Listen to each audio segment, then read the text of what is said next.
Greetings gamers, Agent SN, and welcome to my very first E3, which I like to call the State of Agent.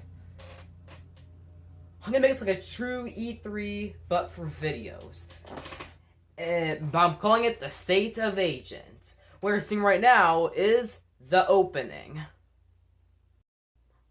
And this is day 1, because we're gonna have 4 more days. Day 2 is going to be Video Collection 1, which is going to be a compilation of new videos. It's going to have 4 videos, including a direct, as I'm going to have my second Agent S direct, and one that's twice as long as the first. And I'm going to be having a new Every Blank review video, a new Frustrated, and a new Fantastic video in that. That's for day 2. And then when day 3 comes around, I'll have 3 videos, which we're talking about another video collection. And this one is going to have 3 videos. It's going to have a new top 10. It's going to have a video about Wii U games, whether they're going to get ported to Switch or not, the remaining Wii U exclusives, and if they're going to port them or not. And it's going to have the last Agent S Remembers 3D Mario video. Then we move on to day 4, which will be the last video collection, which is of course going to be a compilation of videos, and it's going to have a new top 10 remake, and it's going to be having a video about my favorite games of every Nintendo franchise. And at the end, I'll be having a closing, which will also have a quiz about my channel. And I'll talk about plans for next year's State of Agent. And this State of Agent is going to become yearly. And these videos are going to be really long, but I hope that you enjoy them. After the closing and the quiz, then I'm going to have a compilation, which is also going to have a Frustrated and a Fantastic Direct exclusively in it. It's exclusively in the compilation.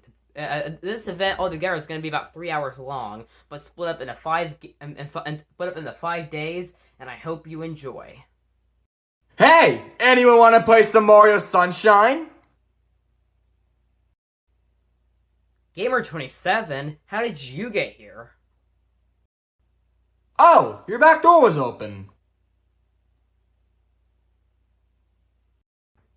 Well, of course it was. But I'm here to say that this year's State of Agent will be very epic and will have a lot of long but great videos.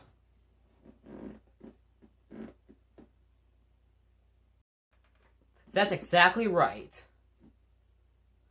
I hope y'all enjoy these videos. They bring a lot of quality, but also quantity. As I like to have both of those on my channel. Hello gamers, welcome to Crazy Boy Gaming's. Oh, hello Crazy Boy. This State of Agent would be so epic. Exactly. Hi guys, welcome to Mario Master 101. Oh, didn't see you there, Mario Master 101. But yeah, I guess my door was open again. Also, check out this really cool level I made in Super Mario Maker 2. Well, I'm busy right now, so I can't really at the moment, because I'm busy on a bunch of stuff. That's fine, but I think you should check it out later. Anyways, though, hope you guys enjoy this entire E3, as it's going to be truly epic. And with all that said, let the E3 begin.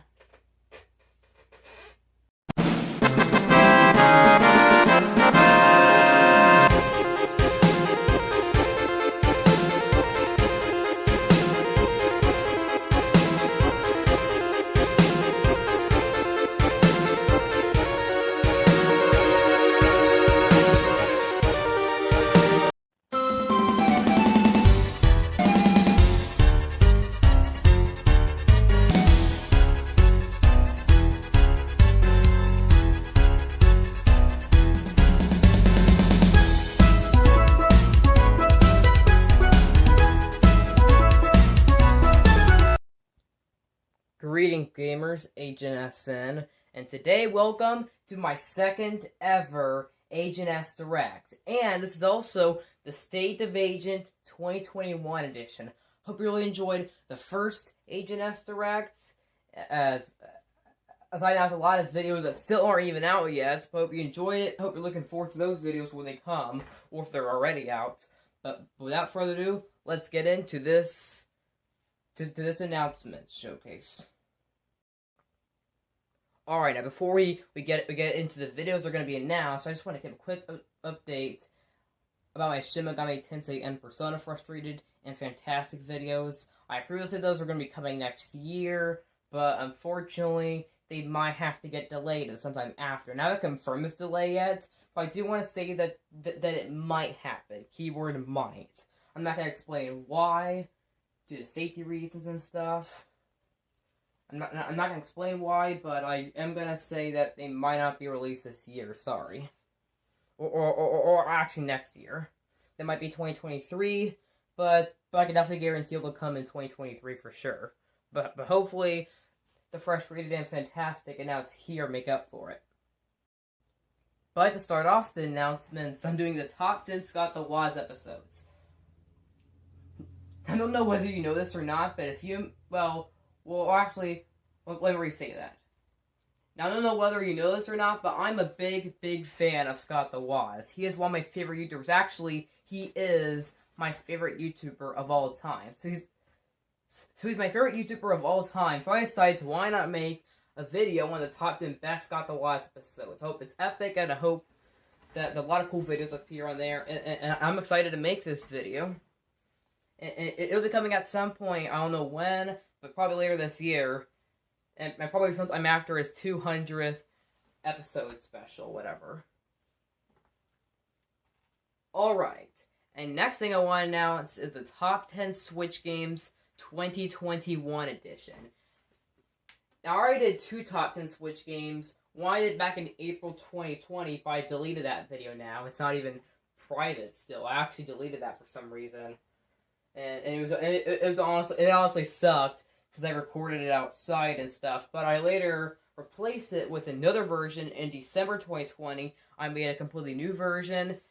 I completely remade it, and that's currently up. But I'm now going to be doing the top 10 Switch games 2021 edition. The reason why I'm remaking it again is because at the end, let me re-say that. The reason why I'm remaking this is because, of course, more games have came out since that time, and I've played more games since. So I'm going to be remaking the video at some point, but it's going to be coming this year, because 2021 edition, it's going to be coming probably November or December. Expect it probably December or November, most likely. I'm probably going to do another, basically, like, every single year, probably, since new games release every year, obviously. Alright, so if you've been a fan of my channel, you probably have heard of Gamer27. He is a great friend of mine, and it's someone I've known now for almost a year. And if you go watch him, by the way, which I think you should go subscribe to him, he recently hit 2.5k subscribers. He's a little past that now. Hope you go watch him. Well, he is going to be doing... actually, let me re-say that.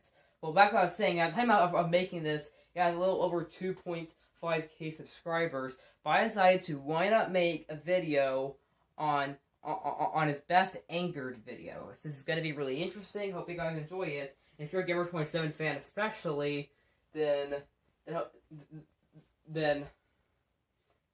I'll be expect some of your favorite Gamer27 angered videos to be there. And now, if you don't know what his angered series is, it's basically his take on Nathaniel Bandy's Triggered series. And the series also inspired my Frustrated series. So, yeah. Alright.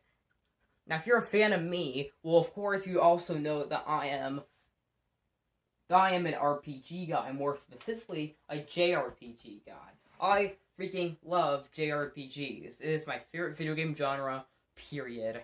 And most of you guys know that I'm such an obsessor of Final Fantasy VII, So I decided to want to make the top 10 best JRPGs of all time.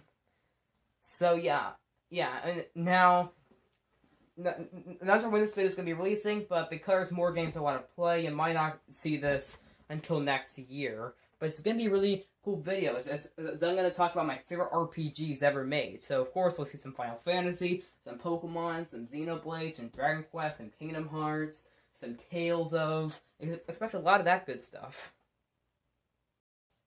Alright, so I've already announced 2 videos about popular YouTubers. Well, actually, no, not popular YouTubers. Well, first we talked about a popular YouTuber with Scott the Woz. And we talked about one that's not too popular and only has about 2.5 subscribers with Gamer27. So we talked about one that's a bit more underrated and one that's more popular and has over 1 million subscribers with Scott the Woz. But I'm also going to be doing my top 10 best YouTubers of all time. Now keep in mind, it's only for the popular YouTubers. But I can give a hint, of course, by the thumbnail that 3 of the YouTubers that will be on this list are going to be Scott the Woz, MV Perry, and SMG4. So you can expect those somewhere in the list. Heck, I'll give a hint that they're going to be in the top 5. I mentioned already that Scott the Woz is actually my favorite YouTuber ever. He actually is. But let's get... even though I basically spoiled some of this, but sorry about that. But let's go on with the next video. Alright, so next up is the top 10 Mario spin-offs. Now, as you guys know, about a month ago, I remade my top 10 Mario games list that I made about a year ago. But, and after I made the original version, I also made the top 10 Mario Kart games, which I think about remaking as well. And I might remake the top 10 Mario RPGs, and I also did a top 5 Paper Mario games and top 5 Mario and Luigi games. But what about Mario spin-offs as a whole? Well, that's what I'm going to do. I'm going to do top 10 Mario spin-offs. But keep in mind, this is only for 1 game per franchise. Well, there's only 1 game per Mario sub-series. So expect only 1 Paper Mario, 1 Mario and Luigi. Only expect 1 Mario Party, 1 Mario Kart, 1 Donkey Kong, 1 Yoshi, 1 Luigi's Mansion, only 1 Mario Sports game, but yeah, I'm excited to make this video, hope you guys enjoy it. Alright, now next up is every Pokemon game reviewed. Now, as you guys probably noticed, I'm a big Pokemon fan. It is one of my favorite video game series of all time, whether you knew it or not. It's one of my favorite video game series ever. And I've done a lot of every Blink review videos so far. Well, actually, I've only done 3 so far. I've done, and they've all been Mario. I've done every Mario game reviewed. I've done every Mario Kart game reviewed. Every Paper Mario game reviewed. Next up is going to be Mario and Luigi. But after that, I'm going to be doing every Pokemon game reviewed. And keep in mind, I'm also going to be reviewing them by region as well. So I'm going to be going through Gen 1 first, then Gen 2, then Gen 3, then Gen 4, then Gen 5. I'm also going to record it all as 1 video, just like with Mario Kart and Mario Party. Well, or actually I meant Paper Mario. Alright, and as you guys know, for over a year now, I've been talking basically non-stop about Nintendo this. On a lot of my videos, I've done Nintendo this, Nintendo that. So, but why not make a video on my favorite game of every Nintendo franchise? As you guys can probably tell by the thumbnail, one of the 3 games I'm going to be talking about is that my favorite Mario game is Super Mario Galaxy 2. Even though I've mentioned before, that's also Galaxy 1. And you guys probably noticed that my favorite Zelda is Breath of the Wild. I've said that before. And my favorite Pokemon is Heart Gold and Soul Silver. So there's going to be some hints for this video. But now, keep in mind that this is only for the franchises that I've played. So the franchises that are on here, it most likely means I haven't played it. But I've played a lot of Nintendo franchises. I mean, I've been a Nintendo fan for basically most of my life. Like 90% of my life. So, yeah. And on the same side, I'm going to be doing my least favorite game of every Nintendo franchise. These are going to be the ones that are not games I consider bad, but ones that are just my least favorite. I like others more. And my 3 hints for this one is that my least favorite Mario game is The Lost Levels. My least favorite Zelda game is The Adventure of Link, aka Zelda 2. And my least favorite Pokemon game is actually the first Pokemon game I ever played, Diamond and Pearl. Yes, my least favorite Pokemon game is the first one I ever played, Pokemon Diamond and Pearl. But I still like the game no matter what. Alright, so I've talked about Pokemon already in this Direct multiple times, of course, and that's a monster collecting series that has been incredibly successful worldwide, both in Japan and in the West. However, there's this other monster collecting series known as Yokai Watch that has been really niche in the West, but has been incredibly popular and has taken Japan by storm. And it's been incredibly popular in Japan, but hasn't really gained too much popularity in the United States and Europe and stuff. But I'm going to be doing the Yokai Watch series review. Now, that's going to be different from my Every Blank Reviewed series, because it's going to be probably about 40 minutes long of me reviewing all 4 mainline Yokai Watch games. Now, this video might take a while because I've only beaten Yokai Watch 2 so far. I've played Yokai Watch 1, I've played 3, but I still need to finish them. And Yokai Watch 4 I don't have yet, which it is Japanese only, but I do have a Japanese Switch account to play it.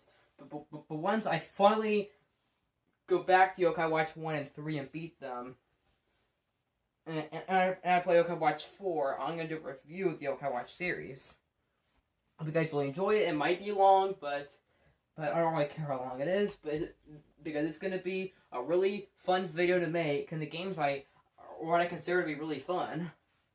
And there are definitely some excellent games I want to talk about.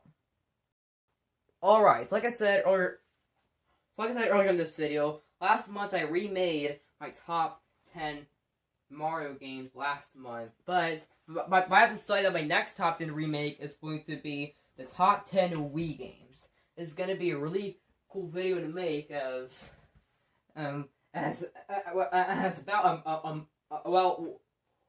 a year ago I made my top 10 Wii games, but since I've gotten better at recording, and now that I have a tripod, of course, and because I've played more games now, I decided to, why not make a top 10 Wii games as my next top 10 remake.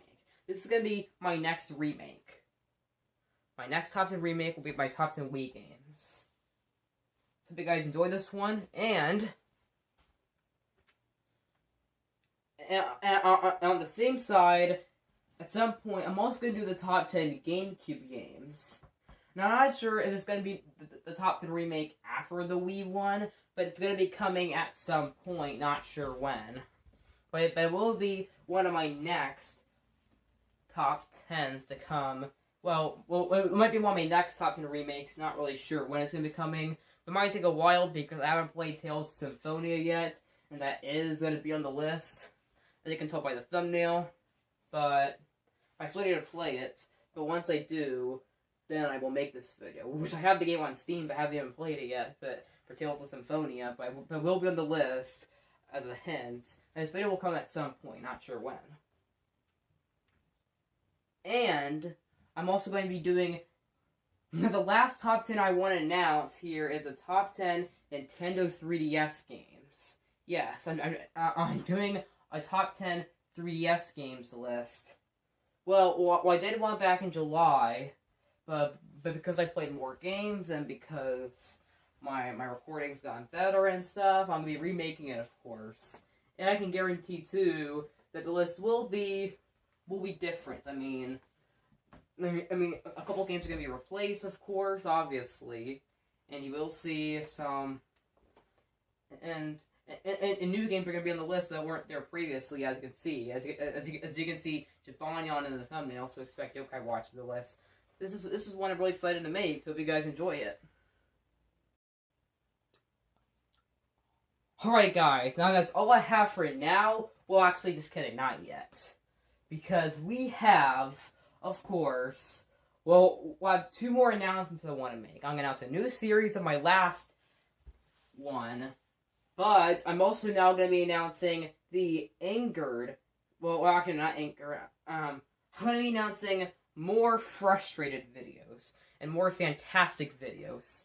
So and enjoy not hearing my voice for this part of the video. For the last 5 minutes of this, I'm going to be talking about my new series coming and my frustrated and fantastic fantastic that I'm going to be doing at some point. Whether it's this year, next year, in 3 years. Here we go. Here's some I'm going to do eventually.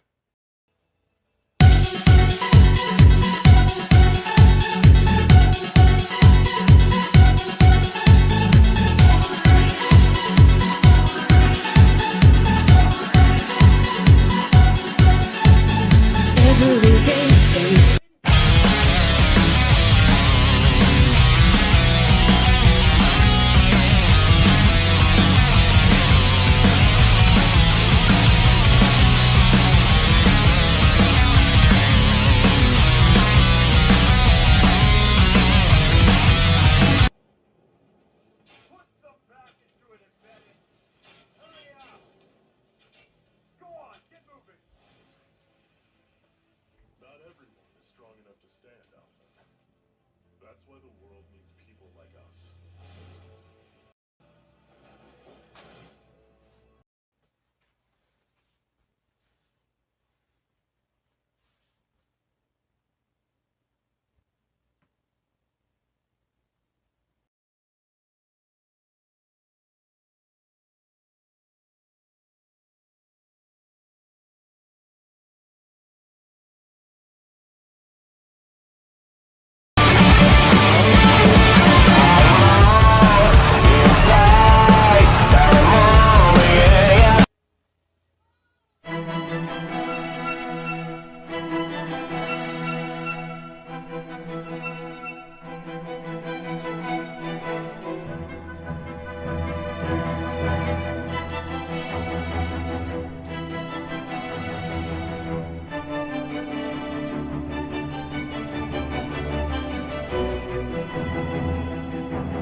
Reach for my hand, I'll soar away into the dawn. Oh, I wish I could stay here and cherish hearts in peaceful days. I fear the edge of dawn, knowing time betrays. Faint lights pass through colored glass in this beloved place. Silver shines, the world dines, a smile on each face. As joy surrounds them by the bounds, and I can feel them breaking free. Also, guys, I forgot to show the thumbnail for Fire Emblem Echoes Shadows of Valentia, but here's the thumbnail for Fire Emblem Echoes. Okay, here it is.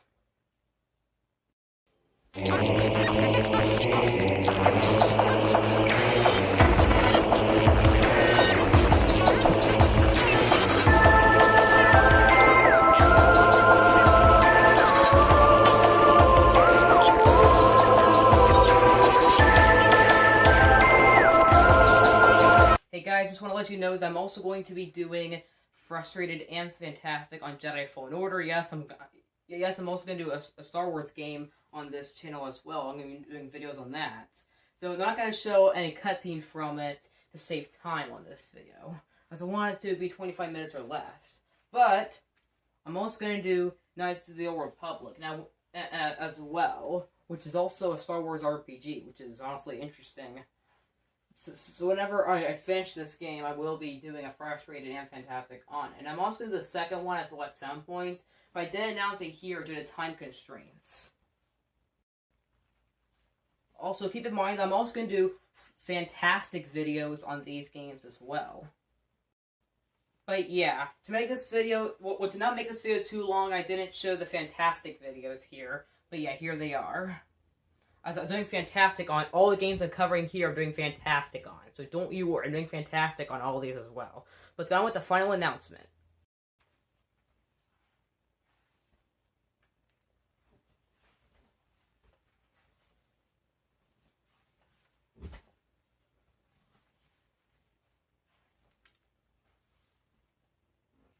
Well, actually, we're not. We'll actually scratch that. Let me read it.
Greetings gamers, Agent SN, and today we are continuing on our journey with the Every Blink Review series. So far we've done the mainline Mario games, we've done Mario Kart, we've done Paper Mario, but now we have another. I guess I'm taking a look at the Mario and Luigi series. This is my personal favorite Mario spin-off series, so I'm really excited to take a look at this. And of course, we're looking at all 5 games and take a couple minutes to review them as normal. But further ado, let's get into it. So next up, or I guess first off, is Mario & Luigi Superstar Saga, which was released for the Game Boy Advance, and it was later remade on the 3DS. And overall, I love this game, and it's my second favorite in the entire series.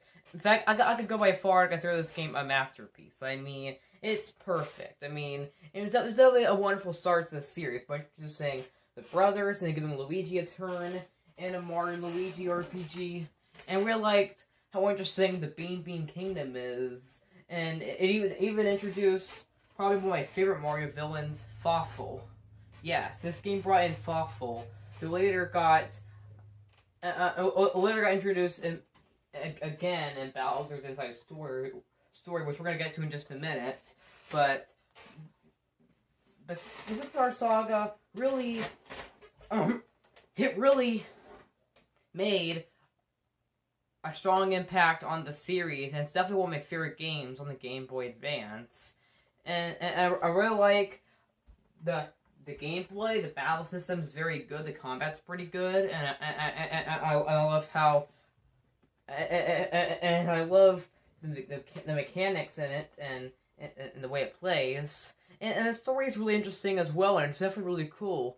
And I like how it's about Mario and Luigi trying to save Bowser from Cackletta, who possesses him after stealing Peach's voice. It's definitely a really nice story. As the Mario and Luigi game is a very good story. This game was the perfect start to the series, and the music is freaking amazing. I mean, have you heard the music in it? The Popple theme, the boss theme, the main battle theme,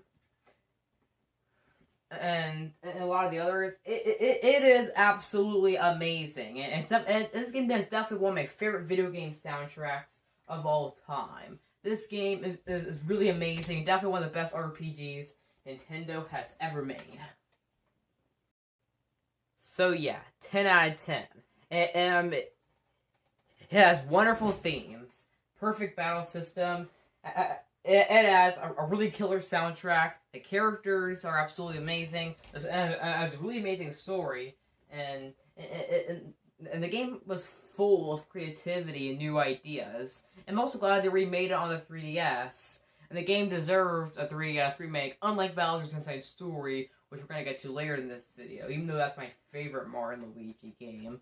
But we'll get to that. But yeah, 10 out of 10. It's a masterpiece.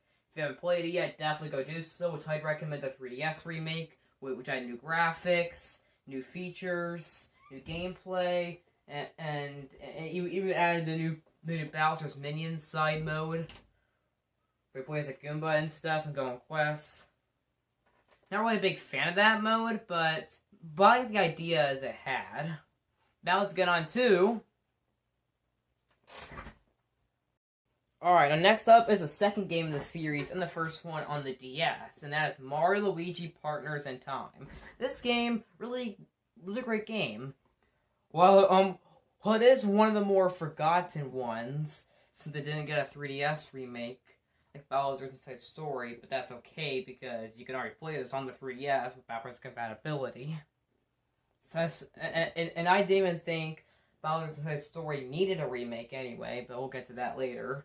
But Partners in Time, really excellent game. It was definitely a good start to the series on a new console. I really like how they managed the dual screens, and the babies are really fun to control with their grown-up versions. I really love, too, how it even... I love the story in it, too. And sorry for messing with my camera for a minute, but I like the story a lot too, and it's very interesting as well in this one, as it has EGAD again for Luigi's Mansion. So if you liked EGAD from Luigi's Mansion, well, he's back in this game. Well, I find it weird that the bros attacks are now items instead of what they were in the first game and the rest of the series, which we'll get to the rest later. This game's still a good game. I mean, it's not perfect. It's not perfect by any means, but it does live up to this day, definitely 15 years later. And I really love the Shroobs and how this game's about aliens going through time and attacking the Mushroom Kingdom, basically. And the story in this game is also really good. Not perfect, but I love how you get to go around Peach's castle and go through different portals that go across time. Time traveling's really fun and everything. And EGAD is in this game, so what more could you ask for? And it's funny to see Mario and Luigi say, "Babies!" but the Shroops are fun to fight, and yeah. And Princess Shroobs is a pretty good villain.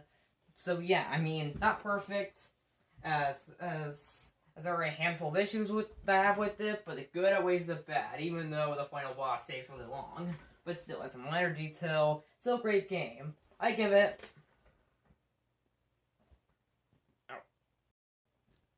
So yeah, this game gets a 9 out of 10. It's definitely one of the best in the series, and well, I do prefer Superstar Saga and Bowser's Inside Story. This game was totally solid and had good use of the DS's dual screens and the time travel mechanic, and the battle system's pretty good, even though I do prefer the original's combat, especially with the bros attacks. And the babies are really fun to use. The babies are, like, absolutely fun to use. Or, like, the story as well. And the story... Well, I do prefer Bowser's High story, which we'll get to in a minute. But yeah, solid game. 9 out of 10. Alright, now let's get into my favorite one of the 5 games. Alright, now next up is definitely one of my favorite Mario spin-offs, and one of my favorite of the whole series. And one of my favorite RPGs of all time, and one of my favorite Nintendo RPGs. Then there's Mario and Luigi, Bowser's Inside Story. The second Mario and Luigi outing on the DS is the best one, truly a masterpiece. I mean, the first 2 games are already great. This one took what made the previous 2 great and improved on it, and even added the new mechanic of Bowser. Yes. It's an inside story. It's all about Bowser, and you even get to go inside of Bowser. And the game is split into 2 different worlds. As we'll be playing as Bowser sometimes, exploring the Mushroom Kingdom, trying to take down the evil Fawful to claim back his castle. And yes, Fawful's back from Superstar Saga. This time as the main antagonist character. We're trying to take over the Mushroom Kingdom after the big blorbs disease takes over. And on the other side, Bowser inhales Mario and Luigi for some reason, and they go inside his body. So, while that sounds gross, it's actually not, and it's actually really cool getting to play as Bowser in the Mushroom Kingdom and Mario and Luigi inside of Bowser's belly. So you'll be going inside of Bowser's belly, exploring it. Well, or it's not not just his belly, I guess, but you're going through Bowser's entire body, exploring it, helping him out on different quests and stuff, and attacking things inside of there. It is absolutely fun. It's a blast, and this game has so much creativity, so many original ideas. I don't know who thought of taking a Magic School Bus episode and reskinning it with Mario characters, or I guess making a game out of it with Mario characters. I don't know who thought of that idea, but I honestly like it. It is really amazing. Like I said,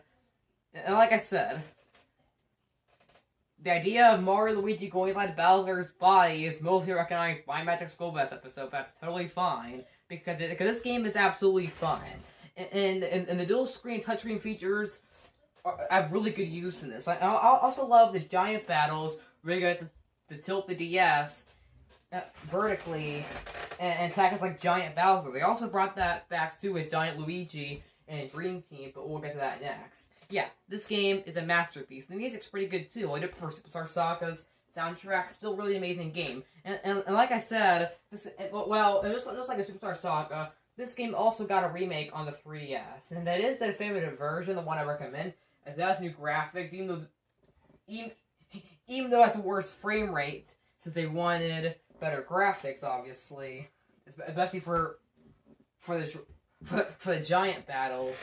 But you know, this is still a really great game, and it's really perfect. And they also and in 3DS remake, they also added a new they added in the Bowser's minions. I mean, not Bowser's minions. Sorry for all the I guess. But they also added Bowser Jr.'s Journey. This time it's all about Bowser Jr. in the new side that they added. And yeah. However, I do think that the 3DS remake was unnecessary, because you can already play Bowser's Inside Story on the 3DS because of backward compatibility. But otherwise, the 3DS remake is still the definitive way to play it. And I absolutely love playing as Bowser, going around and Mushroom Kingdom, completing tasks, and solving different puzzles, obviously, and of course the turn-based battle systems back and stuff. Yes, excellent game. Definitely play it if you haven't yet. But let's go give it a review score. So yes, we have our second 10 out of 10. This is masterpiece. It's definitely the best one out of the 5, and it's really sad that the Alpha Dream is bankrupt, because they created something that's truly legendary, even though all 5 games are. But that's one of the most legendary out of them. This game is absolutely just... it's perfect. Play it. And this game is basically everything a Mario and Luigi game should strive to be. And the Bowser's body, the 2D side-scrolling part of that also inspired the Dream World and Dream Team, which we'll get to in minutes. But yeah, masterpiece. Let's get on to the game's first. Well, let's get on to the 4th game, which was released exclusively on the 3DS. Alright, so next up is the first Mario & Luigi game with 3D graphics, Mario & Luigi Dream Team. This game, not as good as the first 3 games, still absolutely amazing game. I still think that's one of the best RPGs on the 3DS, and Alpha Dream did definitely nail it for this one. This game had a lot of new ideas. Although it is the longest of the series, and although it'll take you at least 40 to 45 to 50 hours to finish, that's totally fine, because I've played longer games too, and there's a lot of RPGs that are that length, and yeah. And this game also has an interesting story. As the name suggests, this game's all about dreams, and this game is about Mario and Luigi going on vacation to Pillow Island, actually no, it's Pillow Island, but then they meet this shadowy thing called Phantasma, and trying to like steal dreams. You have to like take it down like throughout the game and stuff. And the biggest mechanic too is the dream mechanic. Throughout the game, you're gonna be saving Pillow Folks, and Luigi basically goes to sleep, and you have to explore, and you get to basically go inside of Luigi's brain. So if you are a fan of Psychonauts, which you're probably not, because none of you have heard of that game, but it's one of my personal favorite games of all time. That's a game where you go inside of people's minds to help save them. Well, when this has a similar thing, however, they're trying to save the Pillow Folks. This game is really, really interesting. And and I love it. I mean, it's not perfect, but I still think that it's really, really good. And the new dream mechanics is interesting. Like I said during the Bowser's Side story part, this game also the Bowser's Body, the 2D side-scrolling part of that, also inspired the Dream World in this, and the Dream World's really fun. And the music in this game is really good too. And the world of Pillow Island is really cool. I like it a lot. And although this is my second to least favorite in the series, still solid. I give it. So yeah, I give this game 9 out of 10, just like with Partners in Time. Good game, great game, not the best in the series, but I still think it's solid. I like how they brought back a lot of new mechanics about inside story. And this is also the first Mario and Luigi game I ever played. It was definitely a good introduction to this wonderful series, even though it might not continue because Alpha Dream is bankrupt. While that aside, though, it's all a game. Okay, and now we got our last one. Alright, so next up is the last game of the Mario and Luigi series, and the final original game Alpha Dream made before they were bankrupt, and it was currently the last of the series until a new developer comes around and tries to continue the series or whatever. Mario and Luigi Paper Jam. This game, overall, it's a good game, but not a great game. Unlike the previous 4 games, which I kept praising about, talking about how amazing the story were in them and stuff, this one is, I don't really know. I mean, I like this game, but this is definitely one of the more polarizing games in this series. It's definitely the most polarizing. There are a lot of people that there's not big fans of this game, others that do like it. I personally like it. It was also the first Mario and Luigi game that I beat, even though Paper Jam was, even though Dream Team was the first one I played, but this was the first one that I beat. But I do personally think that this game is the black sheep of the series, but it's not a bad game. This game's actually a good game. Why do you think it is the worst one? Why do you think it is my least favorite? Doesn't necessarily mean that it's bad. It may be my least favorite, but doesn't mean it's bad. It's good. But why isn't it as good as the other 4? Well, here's one thing. It's repetitive. And this game's also a crossover with the Paper Mario series, set between Sticker Star and Color Splash, and after Mario and Luigi Dream Team, as Luigi opens up this book, and a bunch of paper comes out of it, and Mario, Luigi, and Paper Mario recruits. But throughout this game, you're going to be going through a bunch of quests to save paper toads, and it's quite repetitive. And the story isn't as interesting. Mostly this thing's about the paper combining, and yeah, and it's basically like all it has special, basically. Basically all the story is special. So the story is a little lacking, but not bad. The gameplay, however, is where the game shines outside of the repetitiveness of, the paper toads and stuff. But I do like how this game, well, the battle system is absolutely amazing, quite unique. It's definitely my favorite part of this game. And I like the locations, even though they're not as interesting as the previous ones. But I still think this game is really solid. It's definitely a good send-off to the Alpha Dream era of this series. Though we don't really know if Mario and Luigi is dead or not yet. But let's just go give this a review score. Well, yeah, in just a minute. So yeah, this game is an 8 out of 10.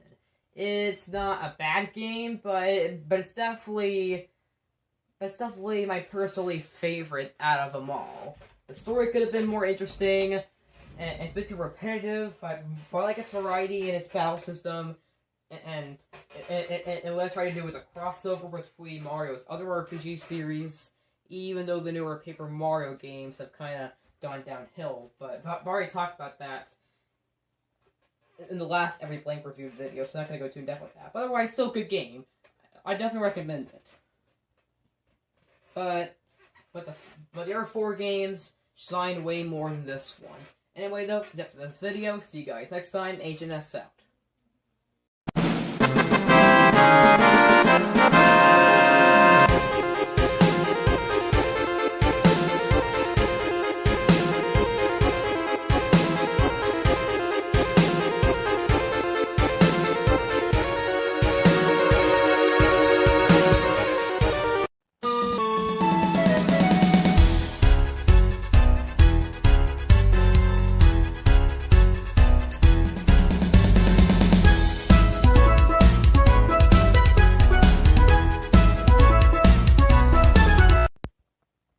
Disclaimer.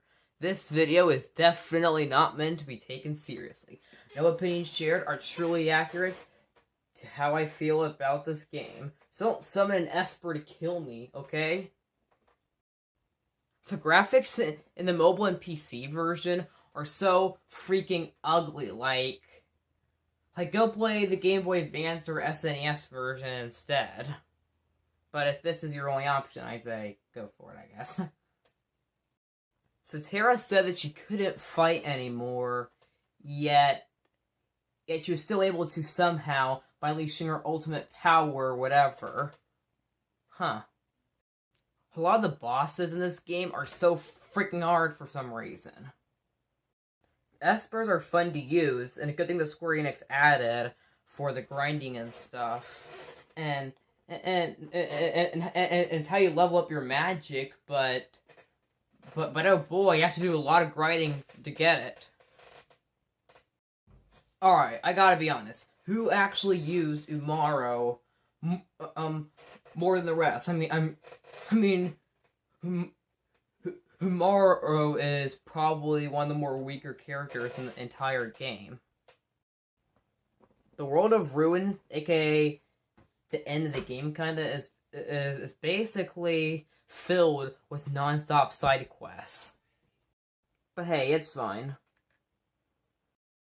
If you want the end of the game to be easy, you're going to have to do a lot of the grinding and side quests in the world of Ruin. It's a lot of work, but hey, it pays off. And it's honestly a good thing, I guess, even though this is a frustrated video. Throughout the game, you're going to see characters go in and out of the party. But what frustrates me about it is that you can't get enough time to level them up. The enemies and bosses in Kefka's tower are like nearly impossible for some freaking reason. Submit the side quest for Shadow, you apparently can't get him back ever in the game. So yeah. And Gao is kinda weaker than the rest. But he's only weak with the fact that he can't attack normally. And he attacks in some other way. Let's be honest, who actually used Cyan near the end? At least his Bushidos can be useful, which they honestly kinda are. The part with the minecarts is way too hard, and you can't even backtrack during it. Mount Zozo takes kinda long to scale, and the encounter rate is so high, and oh boy, they're kinda hard. But, yeah. So I give Final Fantasy VI a 10 out of 10. This game, just like with Final Fantasy VII, the game I've constantly praised on this channel, Final Fantasy VI, also a masterpiece, and it's my second favorite Final Fantasy game in the entire series. The game is absolutely amazing. It has wonderful characters with wonderful personalities, a very interesting world, and the music is my personal favorite in the series. The music is, and the acts are very interesting. The espers are very unique. The game and the world has so much variety, and Kafka is definitely one of the best villains in the series. All the reasons alone give the game a 10 out of 10. I mean, it is incredibly amazing, and I definitely recommend it at some point. And I do prefer 7. This game does some things better than 7, and that is absolutely amazing. Seeing that, and some even say that this game is better than 7. But I personally prefer 7, obviously, as you guys know. But it's still really excellent game. I mean, and the battle system is very good, and it's definitely one of the best appearances of the ATB system. And the attacks are absolutely amazing. The characters just has a lot of uniqueness and variety. And the game it has a ton of side quests, especially near the end. But they definitely are rewarding, and they definitely give you a lot of good stuff. They're very important for the game, which I really like. And yeah, and like I said a lot in the video, the bosses are hard, but they're very rewarding too. Even though the bosses are hard. And yeah, excellent game. Definitely play it if you haven't yet. It is, and this is also definitely my favorite game on the SNES. And I know I said it was Super Mario World before, but I guess my opinion has changed. Now that I've actually beaten it since my top 10 SNES games. That's it for this video. See you guys next time. Agent S out.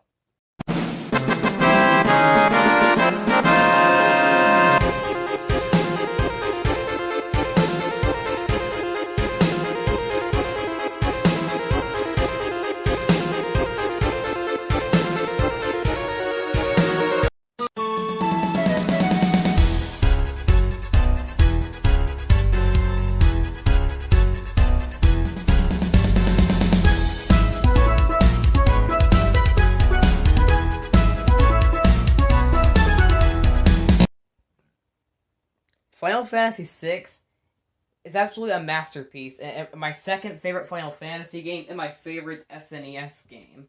Let's get into how this game is fantastic. In 3, 2, 1.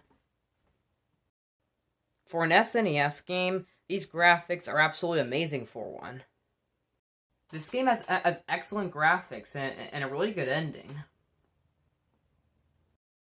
The espers are simple to use and are incredibly unique and very fun to use. And they have some variety in them. Locations in this game have a ton of variety. Absolutely a ton. And they're very special in each way. Kefka's a very interesting villain. Has a really good backstory. He's one of the best villains in all of Final Fantasy history. This game has some really good party members. The music is absolutely amazing, and my personal favorite soundtrack in the entire series. This game has so much to do, and this game has honestly a really, really nice world. An absolutely great one. Yeah.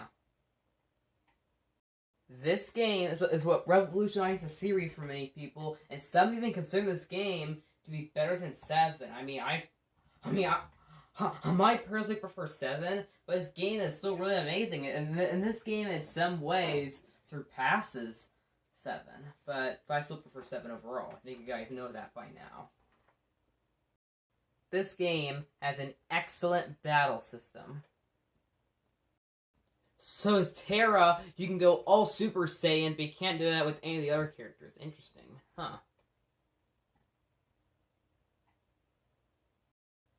This game has a lot of party members, but in a really good way, honestly.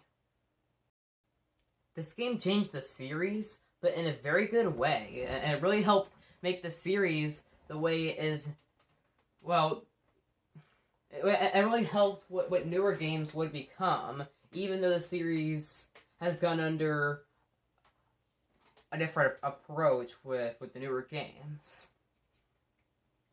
Anyway, that's it for this video. I will see you guys next time in the next video, and see you guys next time for more, of course. And please remember to like, subscribe, turn on notifications. See you guys next time. Agent S out.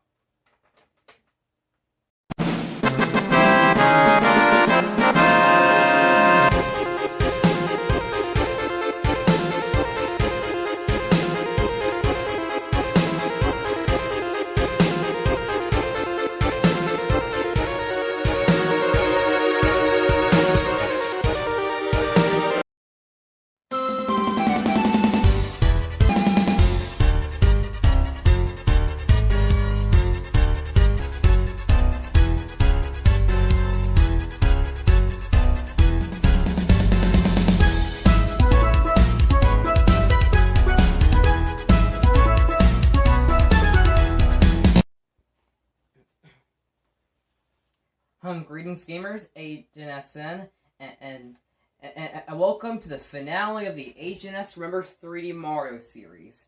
So after Galaxy 2, for the next 3 years, 3D Mario would go under a great. Well, it went under a good but different direction. A great but different direction, as they made 2 3D Mario games that weren't really they were 3D Mario games with the style of 2D Mario, and overall, both Riddle and World were great games. I have a lot of nostalgia for them. They're a lot of fun, and I have a lot of history with me buying both of these games. I talked about how I begged my parents 6 months for 6 months for 3D Land, and how I didn't have a Wii U back when 3D World came out until a little less than 2 years later. And yeah, both those games, when I just got to play them, they're amazing games. But after 3D World, which was on Nintendo's biggest failure, which is of course the Wii U. Well, actually, it's not the biggest failure; it's the Virtual Boy. But we don't talk about the Virtual Boy. But all that aside, though, so after that different direction,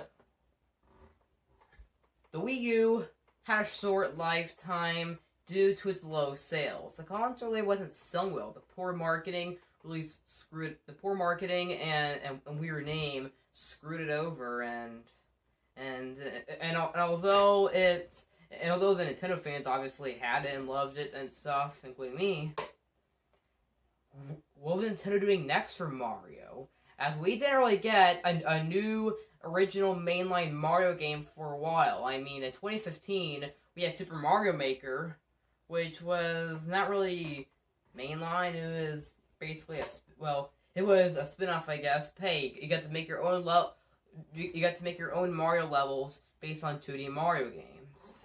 But where is 3D Mario going? As during that era, Nintendo had a huge focus of 2D games, with the likes of 3D Land and World took full. There were 3D Marios that played like 2D Mario. We had a lot of 2D platformers that era. New Super Mario Bros. 2, New Super Mario Bros. U, Donkey Kong Country Tropical Freeze, Chibi Robo Zip Trash. Yes, that game blows.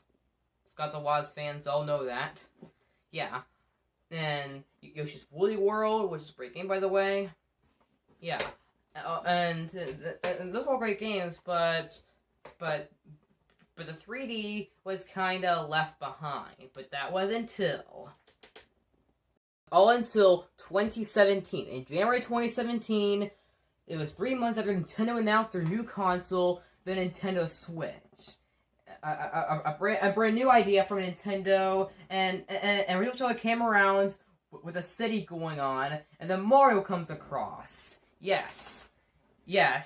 And when I first saw this, I freaking lost it all the way back in 2017. I was late to the Wii U, but I was playing it a lot back then, and then I saw this game, and I was like, what? Oh my gosh! Yeah, I was that excited, basically. I mean, this looked absolutely amazing. Mario was going around, and that Odyssey ship thing is going around, it was going around a city based on New York City. Some kingdom with Mexican-like people. Some forest place. And, yeah. And it was honestly very new. And he was going around the Cascade Kingdom with a dinosaur. Whatever the Lynching Kingdom is and stuff. I was absolutely mind blown when I saw this. And by then, I was already saving up to get a Switch, and I got one 3 months later, and I was totally ready to get this game. And in fact, I definitely did, obviously. This game came out worldwide on October 27th, 2017. Now, I didn't get it at launch. I think I was, busy with other games and stuff. So I got it for Christmas 2 months later, and I played it the whole way through. And beat it 2 weeks later, and let me tell you, this is an absolutely amazing game and a true masterpiece, and my second favorite Mario game ever. But now as always, this has spoilers, So if you don't want to spoil it and you haven't played this game yet, go do that first. Go grab your Switch and do that first. And then go watch this. Oh, anyway though, let's get on with the video. Let's get on with the Odyssey. So it starts off in the skies above Peach's castle. And of course, we see Bowser attacking Mario in an airship, but this time he's in a new outfit. He's in apparently some wedding outfit. Yes, because the new plot of this game is that Mario has to go scattered around the world trying to stop Bowser from marrying Peach on the moon. That is honestly a really interesting plot, but I honestly really like it. It is very, very interesting, and Mario gets blown off by Bowser's hat, and Mario's hat gets blown away, and then Mario, of course, gets hit off and flung into the skies, and of course, Bowser takes Peach, obviously. But where could the plot go next? Let's see. Well, Bowser stomps on the cap, and yeah, time for the plot to continue. So then Mario gets waken up by some talking hat thing known as Cappy, Mario's big new companion in this game. Kind of like the Luma from Super Mario Galaxy 1 and 2. Yeah, and Flood from Super Mario Sunshine. And this is honestly really interesting, and it was definitely pretty new. And Mario's in this new thing called the Cap Kingdom, something that's never been seen before in a mainline Mario game. And once you see this, you definitely know that you're in for a treat. And that is honestly true. This game is absolutely amazing, and yes.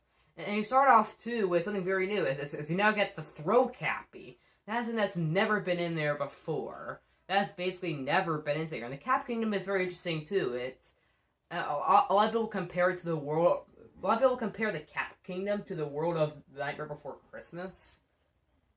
And yeah, but the Cap Kingdom is pretty new. It has very black and white themes, and yeah. And the music's pretty good. The music is honestly really good in this game. It's not as good as Galaxy and Galaxy 2 soundtrack, obviously, but you know. But overall, and one of the first things you do in the game is you see frogs, and guess what? You get to put your hat into them, and become them, and possess them. That is basically one of the most interesting ideas I have ever seen. I mean, I think that's never really been in a Mario game before. This was the first game to have that. A very unique idea, which I really like. This game is filled with uniqueness. And then you see the Brutals, which are basically these bunny things. And you fight one of them, of course, and you leave the Cap Kingdom. And where do you go next? Mario goes to some cascade place called the Cascade Kingdom. This kingdom is really fun, as you get to go around and rampage as a dinosaur. Yes, as a freaking dinosaur. That has never been in a Mario game before. Yeah, I mean, that is absolutely mind-blowing. Mario possessing a dinosaur, and the new collectible in this game is moons. This game is basically filled with moons. It has them basically non-stop. There's basically going to be moons non-stop in this game. And they're basically the replacement for stars, is the moons. Yeah, it's a pretty new idea, but I like it. And not only that, but you also get to possess a change-up. You get to possess, basically, but they call it capturing. You get to capture a lot of things in this game.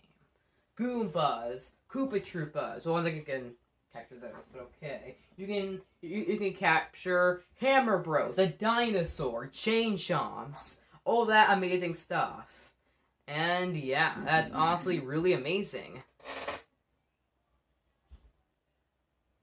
Or this game has bosses in each kingdom or something. And the first big boss is of course the leader of the Brutals, Madame Brutal, and she don't have those chain chomps, you have to hit her with it, yeah. And this is honestly a pretty unique boss fight, and as for some variety this game really has and really strives with. And at the defeater you get three power moons. That's absolutely great. And then of course Mario gets... So then after you get those, of course, Power Reawakens to the Odyssey. Yes, the name of the game is also the name of a ship that Mario has, basically. So it's kind of like a miniature version of Starship Mario from Galaxy 2. When it restores, well, you basically get to go around the world. Where do you go next? The next up is the Sand Kingdom. The Sand Kingdom is absolutely amazing. Like I said in the beginning of this video, it's kind of like I would kind of just describe its themes. That it's kind of like a Mexican desert. It's a new idea, but very interesting. It has, of course, new power moves to collect, and it's also where you get to capture bullet bills. Yes, that's very cool. And this is where the game really starts to open up and has new ideas. This is where the power moon collecting really kicks off. Where it really shines. And yeah. And also that's where kind of the open world stuff starts to come. And yeah. You even get to capture a new species in this game. Yes, that in this part, very interesting.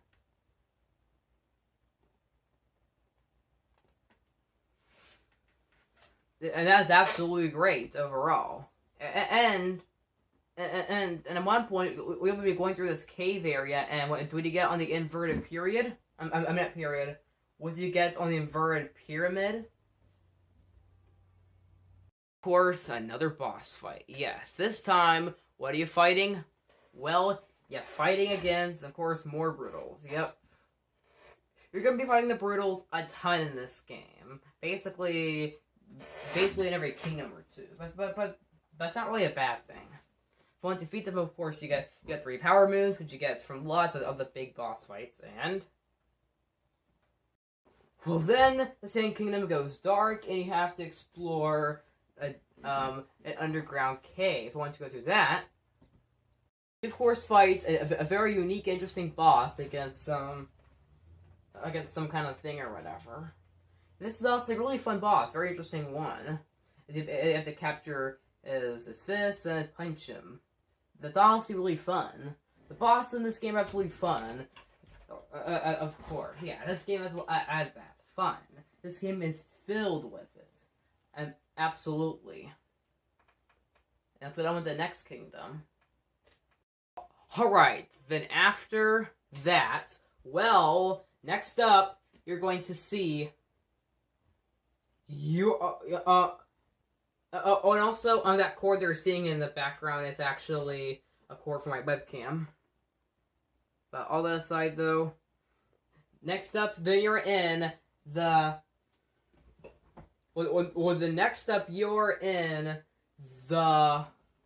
Lake Kingdom. The Lake Kingdom is a really interesting kingdom, as this is the first of 2 underwater kingdoms in this game. It's really amazing. Plus, I really like water kingdoms, or I guess water levels in games as a whole. I mean, they're kind of hard at times, and they could be unfair at times, especially in Sonic games, but you know, with underwater levels. But all that aside, though, this game is really amazing, as you get to basically explore a lake, and it's definitely probably one of my favorite water levels in video games as a whole. It's really interesting, it's very unique, it has a lot of variety in it, and yeah. Alright, I got the cord out of the way, but anyway, though, next up is the Wooded Kingdom. Yes, the Wooded Kingdom. This seems really interesting. It's a forest, and of course the dinosaur is back from the Cascade one. And you even get these new species called uproots, and you get to use them to get moons and stuff, and they get around in this kingdom. This kingdom is really interesting. It has a lot of flower fields and stuff. It has a lot. It has a very steampunk theme too, which is very interesting and pretty unique. And the boss fight here is just really good overall. Yeah, really interesting kingdom. So then after that, you'll be going to the Cloud Kingdom. The Cloud Kingdom doesn't really have too much to it until the post game. And that is And that is, of course, but what you do get to do there is to fight Bowser for the first time. Yes, you get to fight Bowser for the first time. Not really too much, but hey, that is cool, I guess. And it is probably a pretty good boss fight. But if something gets lost, then of course Mario goes to the Lost Kingdom, which was kind of like a jungle with purple poison waters, and yeah, and of course you collect things there. And well, but what is lost? Was that something I mentioned? Well, Cappy gets lost. Yes, Cappy gets lost, and Mario goes look for him. And he does so in this kingdom, which is also quite interesting, I guess. Yep.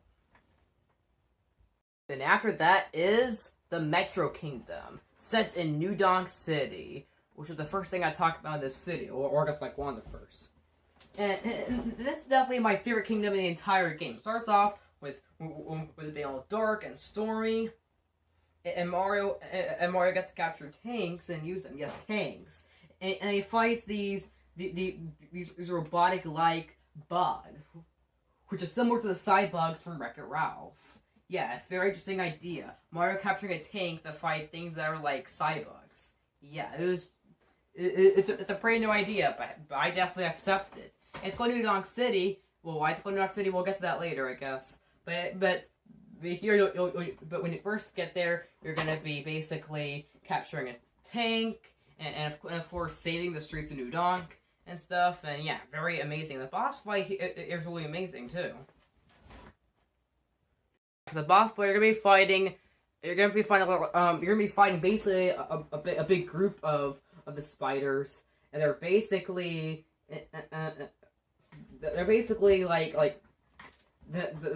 forming a group. They look kind of like Smorg from Paper Mario: The Thousand Year Door. Yeah, pretty new idea overall.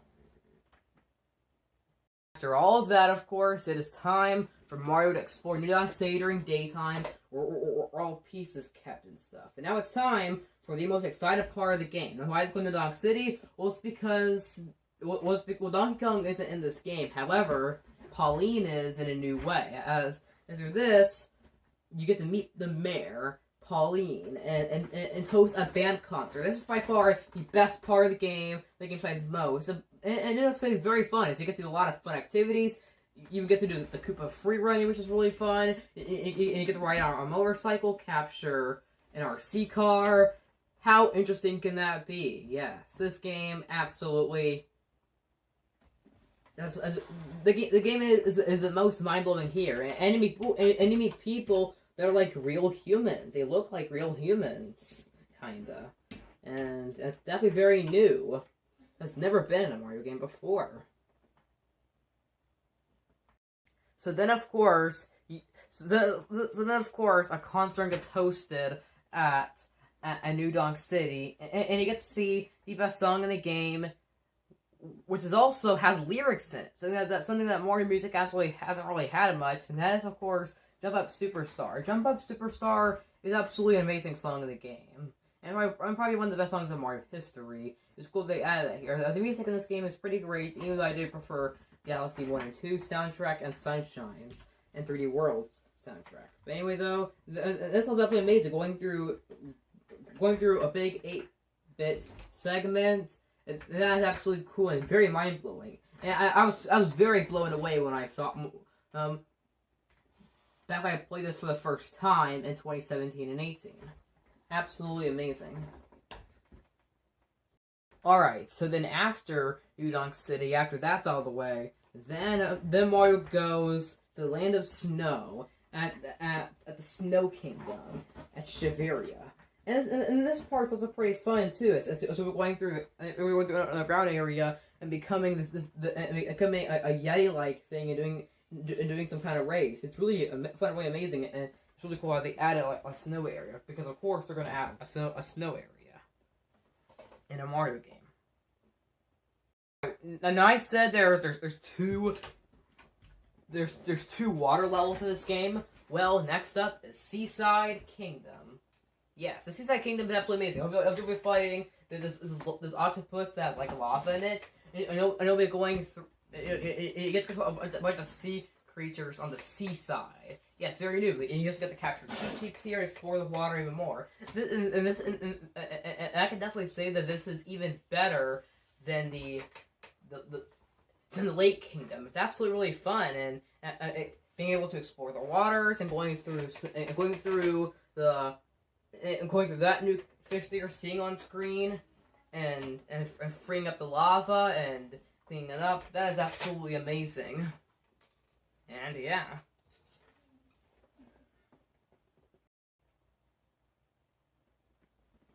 And the next up is the Luncheon Kingdom. Luncheon Kingdom is absolutely amazing kingdom. As I have a theme of food, of course, and you get to capture Hammer Bros and stuff.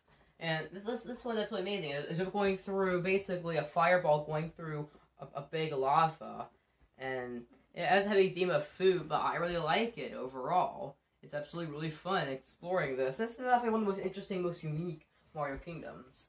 One of the most unique and interesting Mario levels. Absolutely. And of course the boss fight here is very good. Fighting that bird, and you'll be even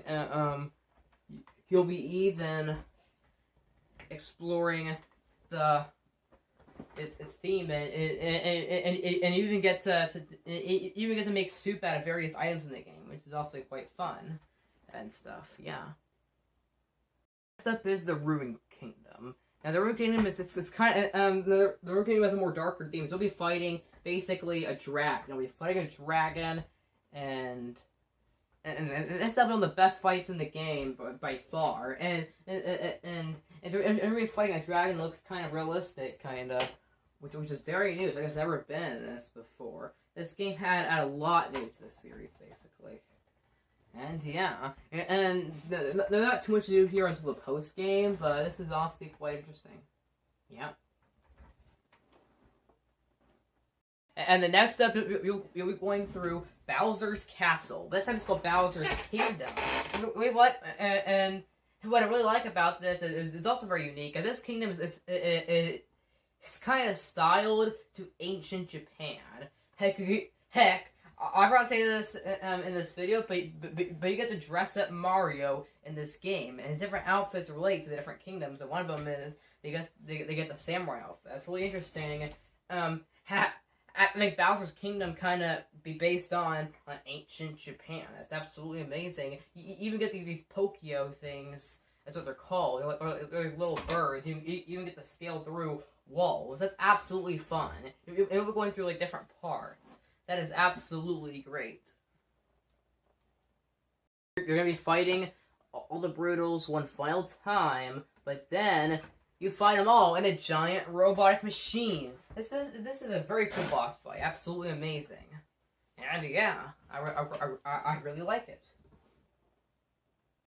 So after all that's done, Mario goes off and explores the moon finally to go find Bowser and Peach after all that fun exploring. And of course you get to go on the moon, you explore a dungeon, and then you get to the wedding hall, and of course, it is time for Bowser to be taken down. And the final boss is absolutely amazing. So of course you fight Bowser just like you did in the Cloud Kingdom. So it's basically like a rematch. But then, what happens next? And this time you get to become Bowser. Yes, you get to capture Bowser at the end and escape. This has basically never been seen before. Just like a lot of things in this game. And I thought it was mind blown when I played this too. And yeah, this part is absolutely stunning. And of course brings back also has one of the best songs in the game too, right at the end here, and which is also really nice, I guess. It's really cool too how they had video game songs with lyrics in this. It's very interesting, never been seen before in a Mario game, yeah.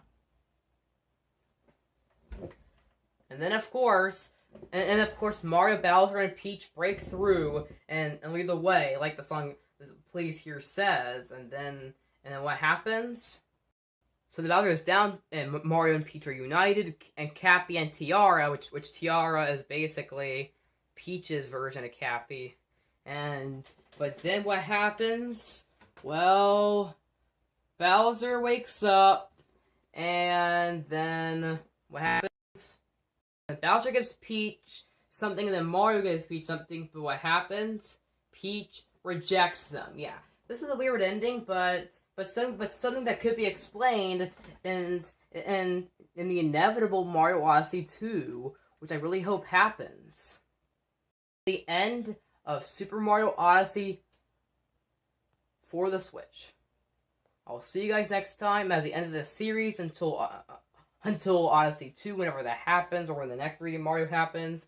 But see you guys then, Agent S out.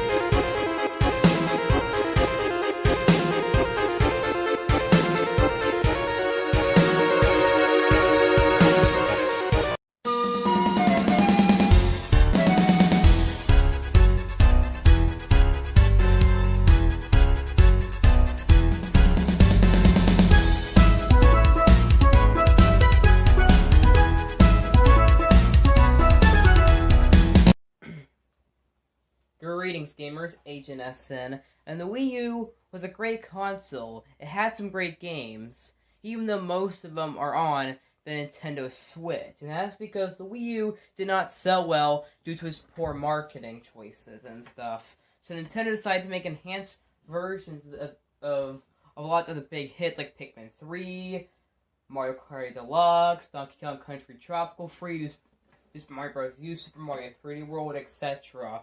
And they've been basically porting these games to the Switch with new content. However, there's still some games that are left behind. So today, I thought about doing an interesting video about how likely some of the remaining ones are. But I'm also going to give you guys my personal want score that shows how much I want them. Now these are basically, I mean, they're not like all the big hits, but they're pretty much like most of the big hits on the Wii U that haven't been ported to the Switch yet. So today I'm going to talk about these games I'm going to talk about how likely they are and how much I want them.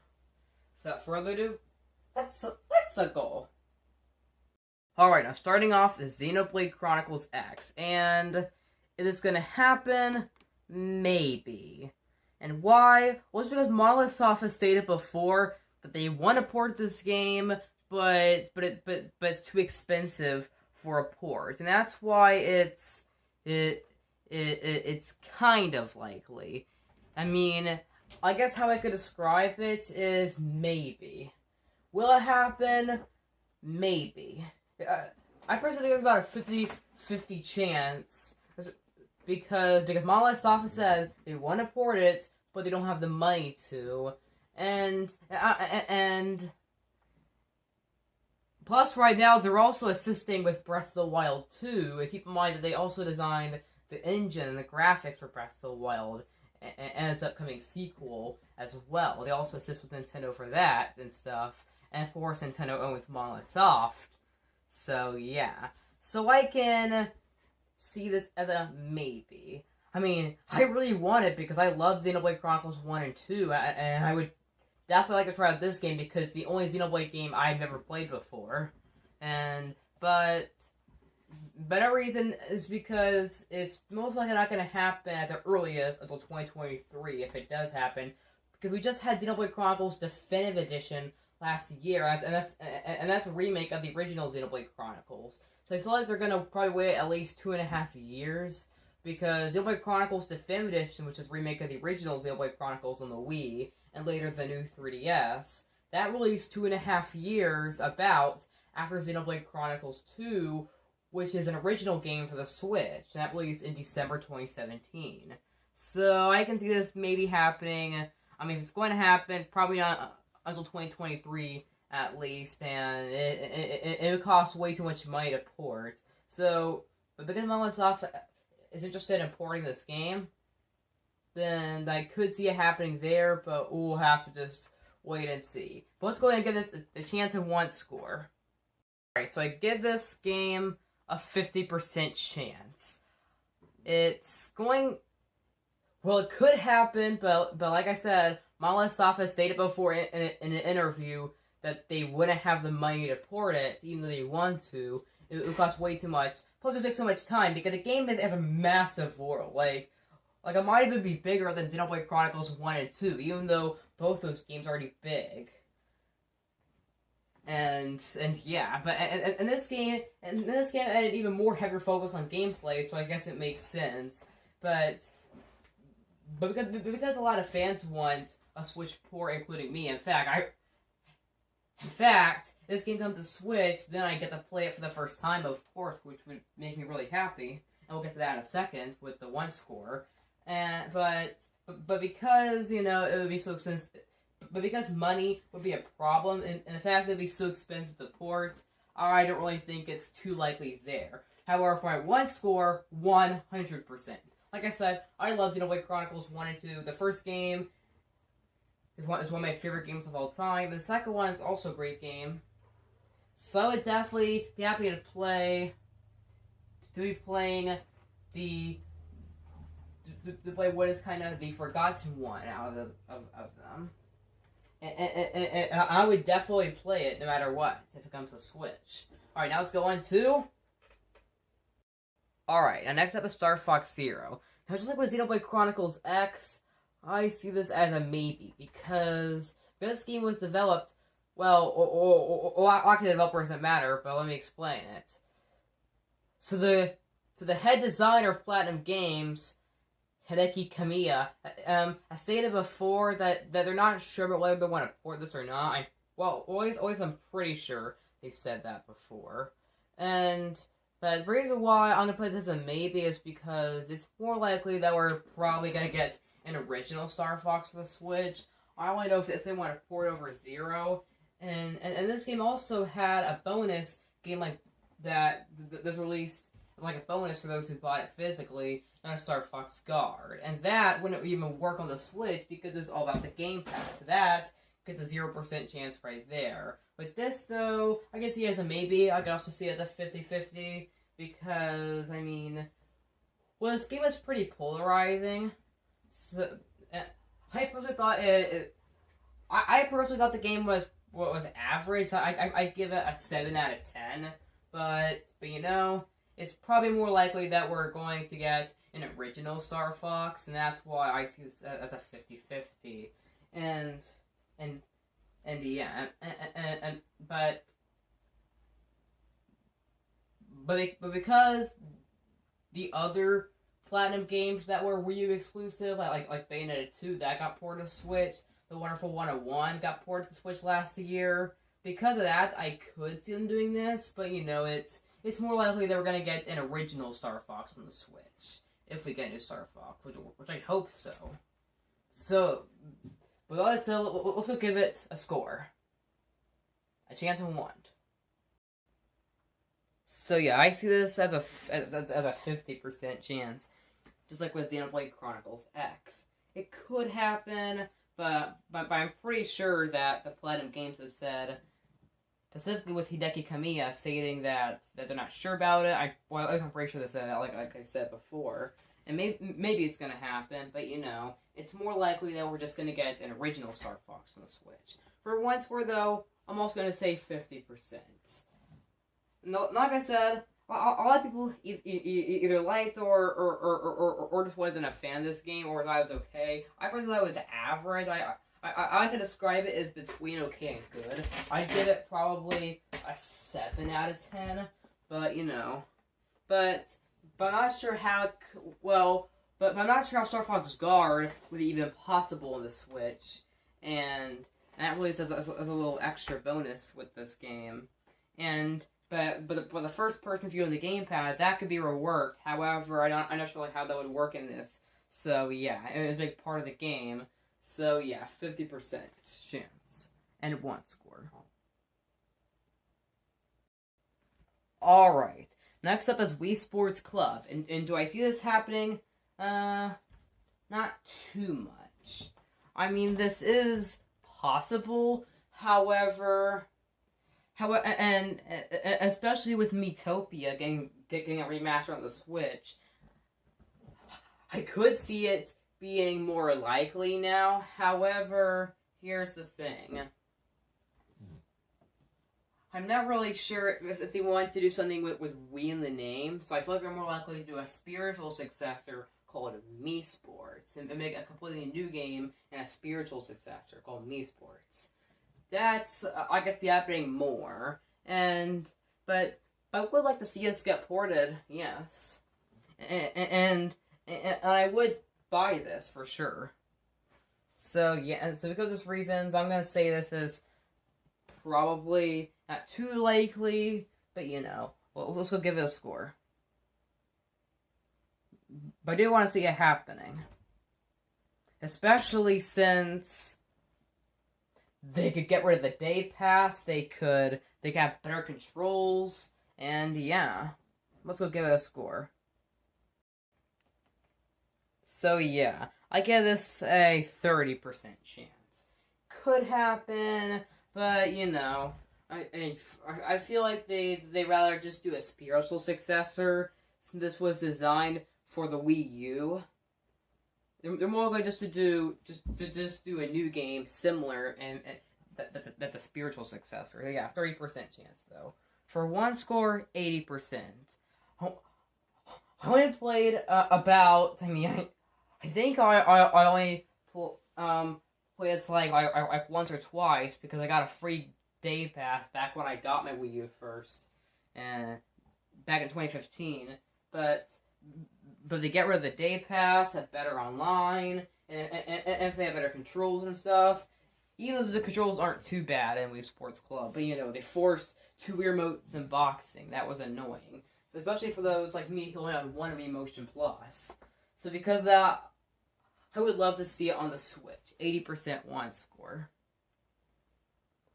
And the reason why it's not 100% chance, like Xenoblade, is because the Wii series games are good, and Mii games are good, but a lot of the Wii series games are kind of more like tech demos. But don't get me wrong, I would still like to see it. 80% chance. Want. Alright, now next up is NES Remix Pack. And just like with Star Fox and Xenoblade, I'm gonna say this one, just like with Xenoblade Chronicles X and Star Fox Zero, I'm gonna say this one's a maybe. Maybe it will. I'm gonna say that this could happen. However, here's the I can describe it as a maybe. Now, why maybe? Well, here's the thing. Both these games were originally released as downloadable only titles before they later got ported to 3DS and into a 2-pack physically on Wii U in late 2014. And another thing, I'm not sure if Nintendo would be interested in these importing these or not. I'm not sure if Nintendo's interested in importing these or not, so I'm just gonna put it as that. But let's give it a score. So yeah, I'm gonna set at a 50% chance. Maybe it'll happen. Much if Nintendo would still care about making an NES Remix port of both of these games. They're released in a 2-pack. But I would be down to see it. And for one score, 80%. I really liked both these games on the Wii U, and I don't think I ever played the 3DS version. But I would love to play these classic challenges of NES games again on the Switch, and please give us an SNES remix, Nintendo. Alright, next game. Alright, next up is Paper Mario Color Splash, and I can say I could see this as I'm sorry, Cool Beans Cruise, if you're watching this, but it's not that likely. Why? Well, because we had the Origami King almost a year ago. The game released in July 2020, so in the middle of 2020. So because of that, I don't think it's that likely we're gonna get a new Paper Mario game or ports of one of the previous 5 anytime soon. But the main reason why I don't think this is gonna happen is because I'm not sure how it would work on the Switch. You see, Color Splash takes... Well, Paper Mario Color Splash was Nintendo's second-to-last major Wii U game on the Switch, because, of course, Breath of the Wild was their last major Wii U game. But all that aside, though, what's wrong with the Switch ports, and why wouldn't it work? Well, one reason would be because of the gamepad. The gamepad takes full use in this game almost, as you use the touchscreen mechanic a lot. For something cards, you do it with the gamepad, and you like swipe them when you're ready. And and that could work on the Switch, but not sure exactly how. And yeah, and also these cutout spots, which just could work possibly, but you know, I'll let me know in the comments, or if you're watching this during the premiere, if you think, if you got an idea for how the controls would work. But I don't really see this being possible because, you know, the gamepad, and because the Origami King is too new to have another Paper Mario on the Switch. It's more likely that we're going to get the 1000-year door HD if we get a new Paper Mario on the Switch. Which I really hope happens, because I love the 1000-year door. But that, I don't think is too likely either, but I hope. But this, I'm going to say that's a maybe. Well, actually, no, not a maybe. I don't really think this is going to happen.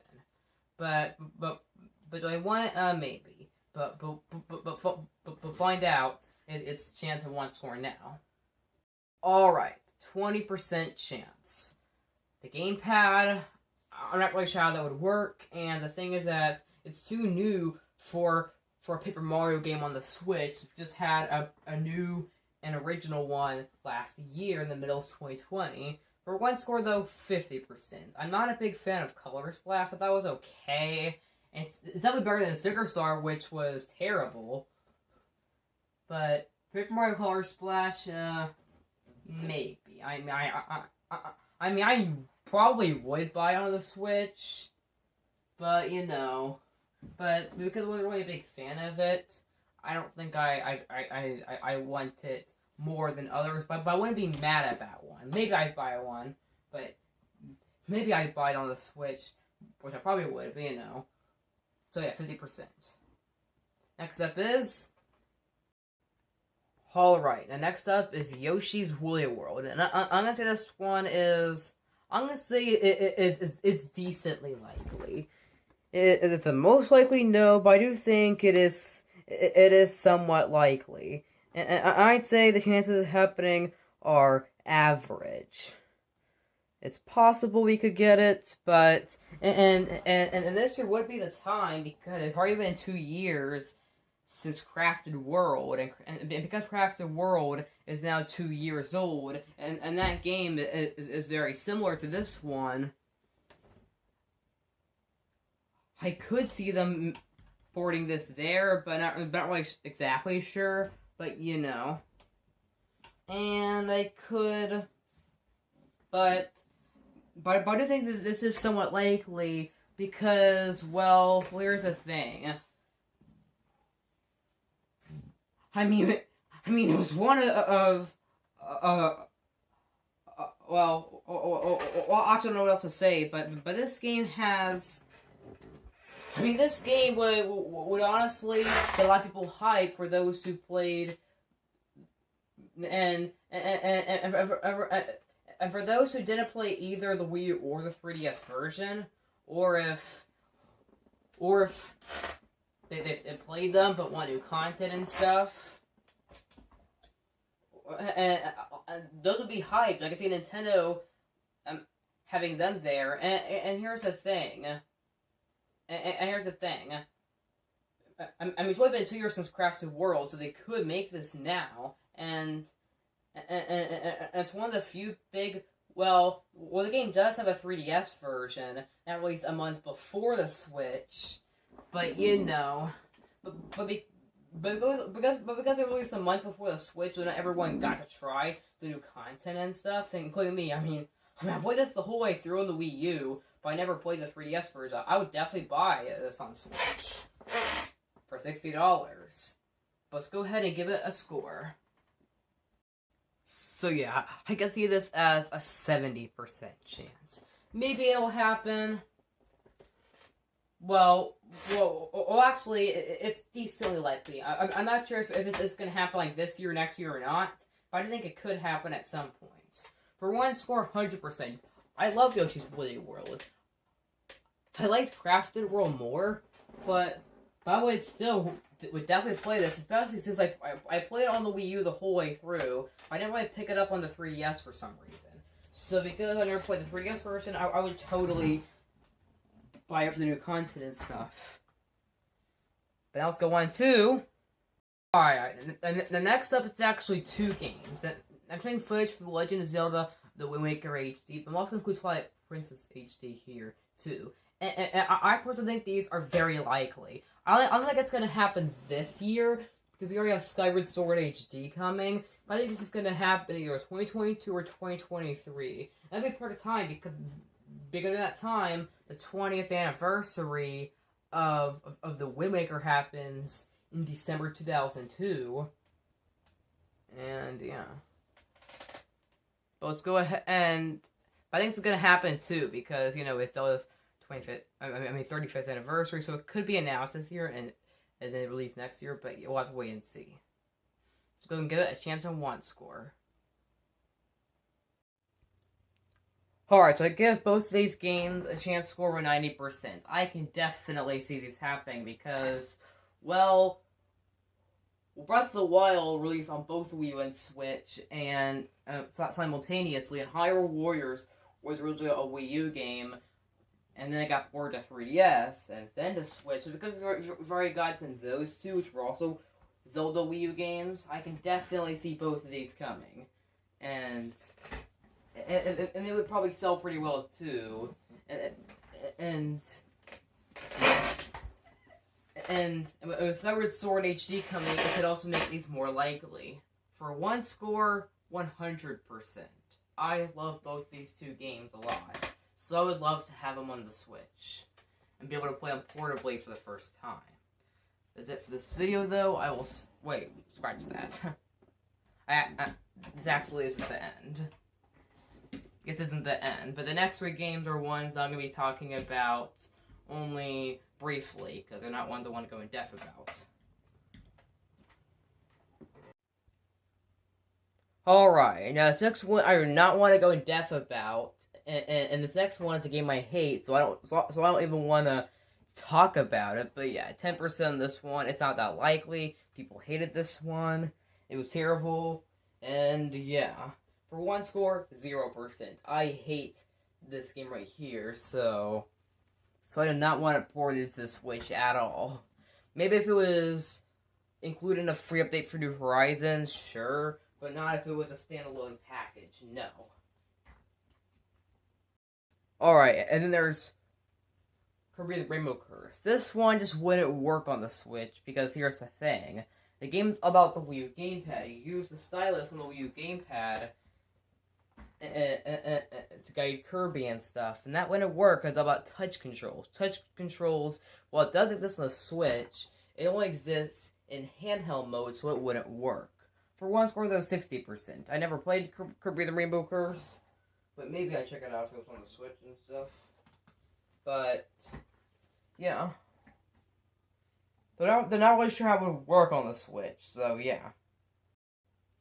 Alright, the last one I don't see happening is Nintendo Land. I'm sorry, but this is not going to happen. The reason why is because the game is all about the gamepad. And sure, Nintendo could make some phone app or whatever on this, but wouldn't work either. And they wouldn't do that. And I just don't see this happening. So yeah, 0%. For 1 score, though, 50%.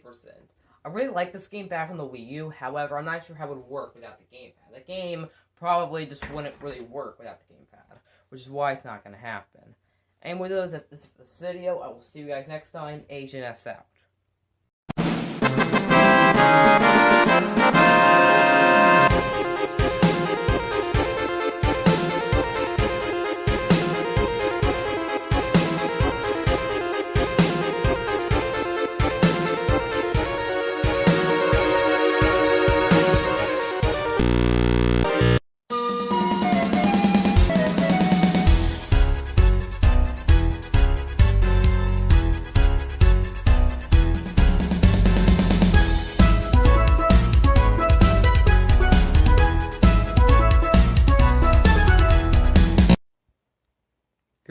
gamers, Agent SN, and the Nintendo Switch is a really great console. It has so many great games. Now, I did make a top 10 already on the best Switch games. However, that's only for original Switch games. Games that were first released on the Switch. Games that originated on the Switch. The ones that were released as brand new games on that console. So today, I thought of doing an interesting video about what if we looked at the ports and remakes. So yeah. But before we get into it, let's look at the rules. Alright, so the first rule is ports, remakes, remasters only, because I already made a top 10 on original Switch games. And then, and another rule, well, and it's not really a rule, but there are 2 games in this list that aren't out yet, or at least they're remasters or remakes, but I'm going to base my experiences on them on the original games. And then there's, and the last rule is first-party games only. Only first-party games. Without further ado, let's get on with the video. Let's go on with the video.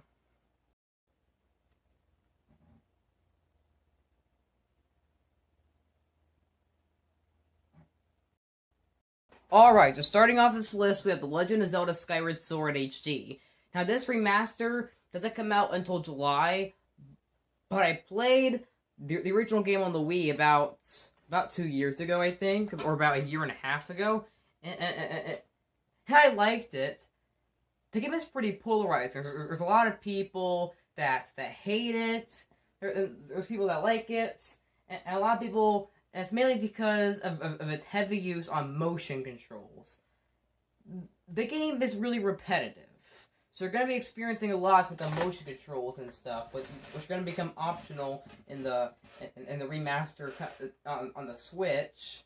But the game is still really great. The story is absolutely amazing, and it's really interesting seeing that this is a prequel to the entire Legend of Zelda series. That's the first game in the Zelda timeline. It's not the first Zelda game, but the first game in the timeline. This game's a prequel to the entire series, and it's definitely a good way to have a prequel to the entire series. And the story is really deep and explains the creation of the Master Sword really well. The story is absolutely the best part of the game. The gameplay, it's good but really repetitive. If I select the game, I'd probably give it an 8.5 out of 10. But let's go on to number 9.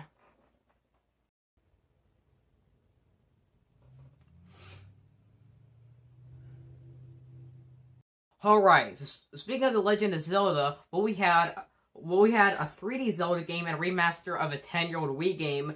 Now we have a remake of a top-down Zelda game that originally released on the Game Boy back in 1993. And that is The Legend of Zelda Link's Awakening. One of my favorite Zelda games. Link's Awakening, it's a really great game. And the graphics are absolutely amazing, and it helped inspire the upcoming remake of Pokemon Brilliant, upcoming remake of Pokemon Diamond and Pearl, which we'll see later on this list. Yeah, and I'm definitely excited for that game.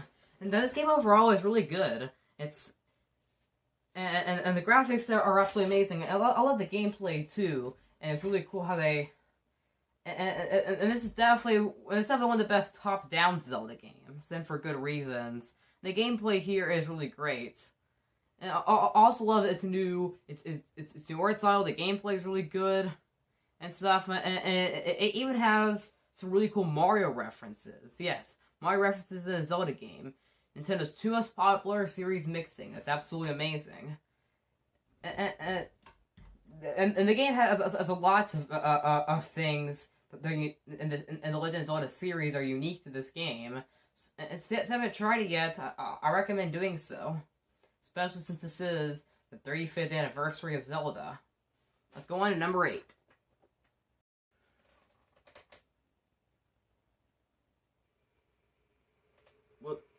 Alright, sorry for that ocean sound noises. Don't know where that came from. I just turned it off. Okay.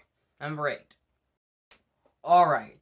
Next up is Pikmin 3 Deluxe. And this game is absolutely a masterpiece. I highly, highly recommend this game. The Pikmin series was already great. I played Pikmin 1 and 2, and there were some great games, but Pikmin 3 took the series to the next level. They even introduced new rock and winged Pikmin types. Those are absolutely amazing, and the new characters are pretty good, and I can honestly say that I like Alf, Brittany, and Charlie more than Olimar and Louie in them. And I also like his story, too. Well, I do think Pikmin 2 has kind of, actually, I'm changing my mind. I prefer Pikmin 3's story over Pikmin 2's story, even though I think they're great. The story's pretty good. And in this game, you play as Alf, Brittany, and Charlie on their quest to find fruit on PNF 404 to return to their home Kopai. Now, while it uses different protagonists from Pikmin 1 and 2, I honestly like the change. It's still pretty good, even though Pikmin 1 and 2 were already excellent games. And the gameplay is pretty good too, and it's definitely the best in the entire series. This game's by far the best in the Pikmin trilogy. Give us Pikmin 4, Nintendo! All that aside, though, this game really good. I definitely recommend playing it, and the worlds are really amazing, and the different areas you can go to are really excellent. And there's some really good bosses and stuff, too. So yeah, try it if you haven't already.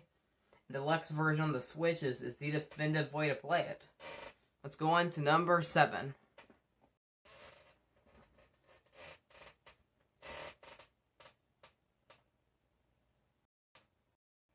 Alright, so next up is New Super Mario Bros. U Deluxe. This one's also a polarizing one, as people aren't really a fan of it by saying that the 2D Mario formula is getting old. Yeah, for sure. But this game, that I personally think really changed this Super Mario Bros. Series and made it really shine in a lot of ways. Even though the series was already great, the Super Mario Bros. Games were already great. But Super Mario Bros. U Deluxe, which is Super Mario Bros. U and Luigi U, is absolutely amazing. The definitive way to play it. And the character selection is pretty good. They even introduce Nabbit. Yes, Nabbit. Yes, Nabbit was established in this game.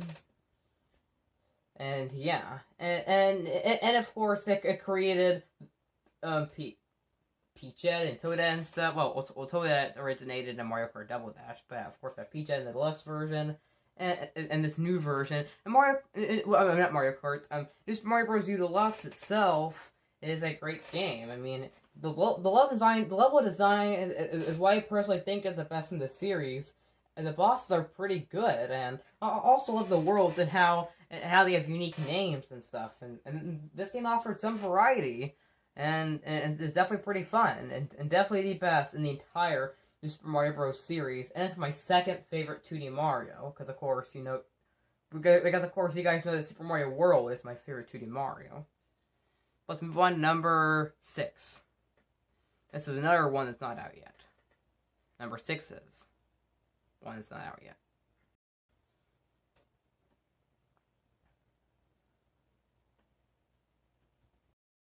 Alright, our next up is another game that's not out yet.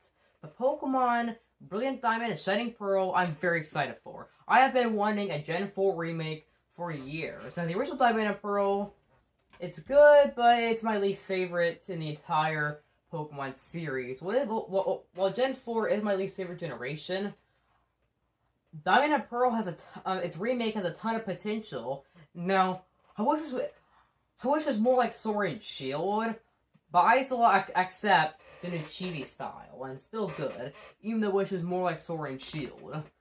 And the gameplay looks really amazing, and hopefully they combine elements from Platinum too. I'll be totally playing this. It's going to be really amazing, but I'm not going to really say more because this isn't out yet. Because the original Diamond and Pearl was good, I'm including it here. Let's move on to number 5.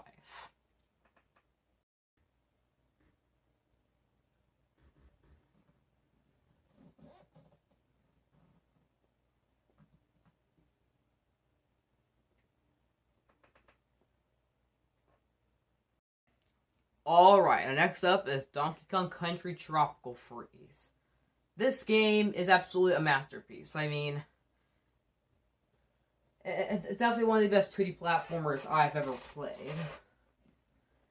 Donkey Kong Country Returns was already an excellent game and a great return to the Donkey Kong Country formula. So Donkey Kong Country Tropical Freeze took everything that made it great, but now Tropical Freeze is even better.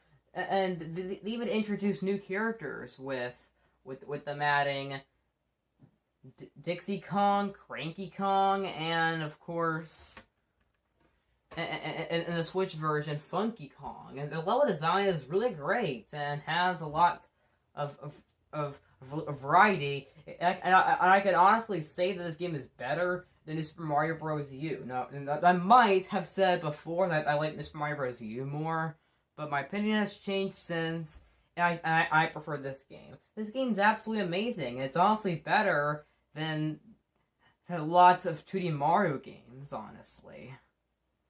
And this game is just truly amazing. And those are amazing, the bosses are good, and the music is absolutely stunning. Like, the music is absolutely amazing. It has one of my favorite soundtracks in a video game, period. Let's move on to number 4.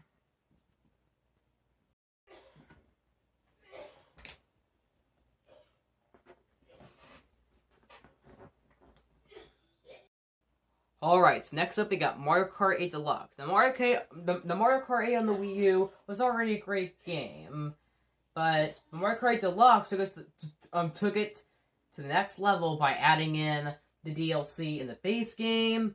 The biggest thing is that they improved the battle mode. Battle mode on the original Mario Kart 8 was kinda bad. Not gonna lie. On the original Mario Kart, the battle mode was the battle mode.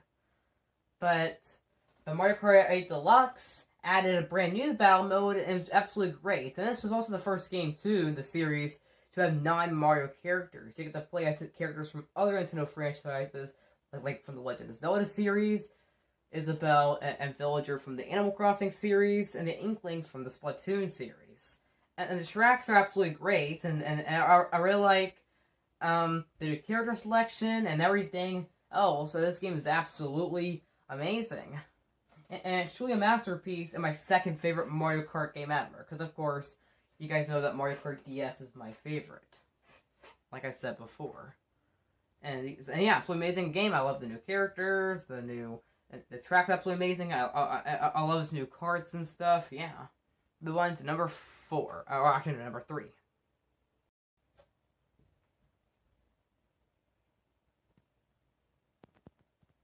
Super Mario 3D World on the Wii U was already a great game, but a little over 7 years later, Nintendo decided to make an enhanced version with Super Mario 3D World plus Bowser's Fury. The Super Mario 3D World on the Wii U was a great game. However, the speed was kind of slow. But they made it much faster on the Switch and boosted up the frame rate, while also boosting the graphics, and that's absolutely great. And they even added online play. Yes, you get to do online play with friends.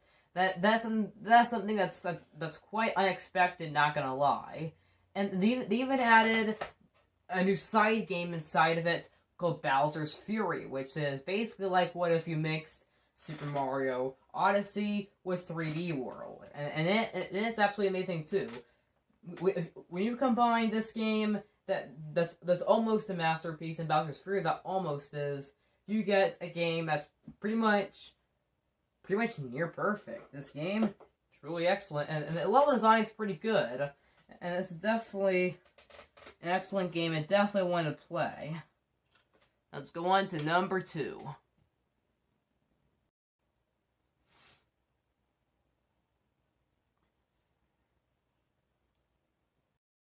And next up is Xenoblade Chronicles Definitive Edition. This game, absolutely a masterpiece, and this is definitely one of my favorite games of all time. Definitely a game that's in my top 5 of all time. This game has a truly great story. I really love how it's about, and I really love how it's about giant titans fighting.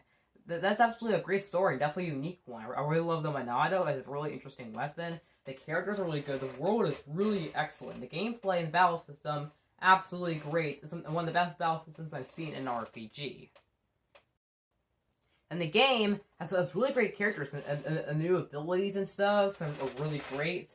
And the new content they added in the Definitive Edition, which is the version I've played and how I played it for the first time, they added tons of new content, including the new Future Connected thing, which is an epilogue side game that they included inside of it. And the world's very interesting. And this game has a massive size. When I say that, I truly mean it. This game has a gigantic size, and it is a long game that'll take you at least 50 hours to finish. But it's definitely worth it. For great story, for great gameplay, great music. When you combine it, you get a truly excellent game, and definitely a game that I put in my top 5 games of all time. Definitely play it if you haven't already. Truly great game. But now let's go to number 1. What game do I think is better than this? Let's see.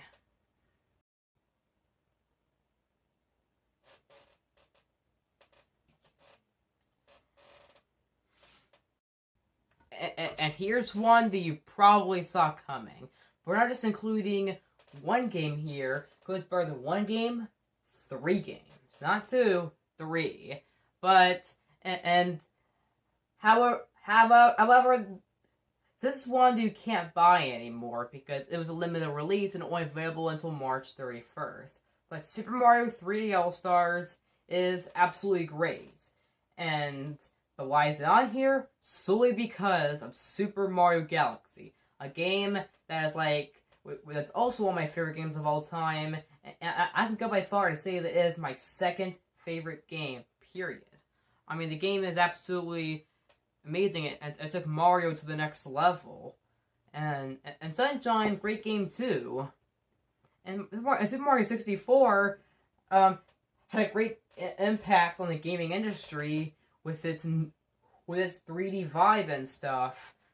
And Super Mario 64 made the series, more specifically the 3D games, the way they are now. And Sunshine took it to the beach, and Galaxy took it into space.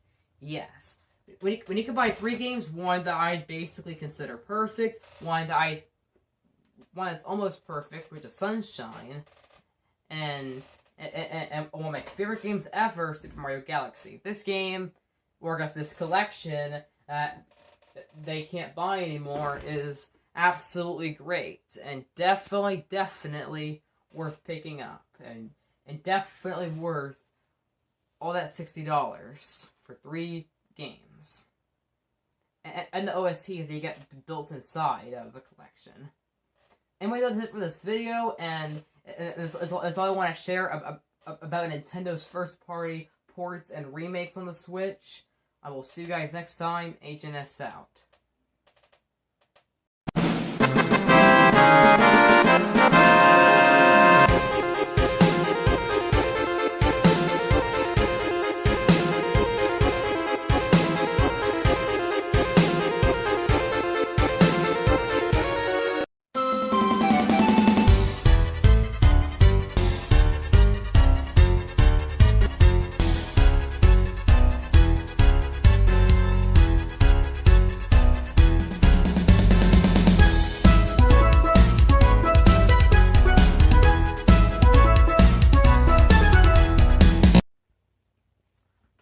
Greetings, gamers. Agent SN and Nintendo.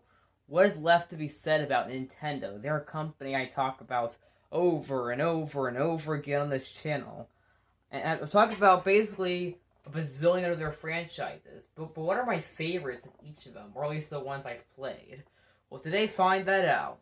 I'm Agent S, as always. Remember that like button. Well, remember to hit that like button, subscribe, turn notifications, and join the Discord server if you haven't already. But let's get on with the video.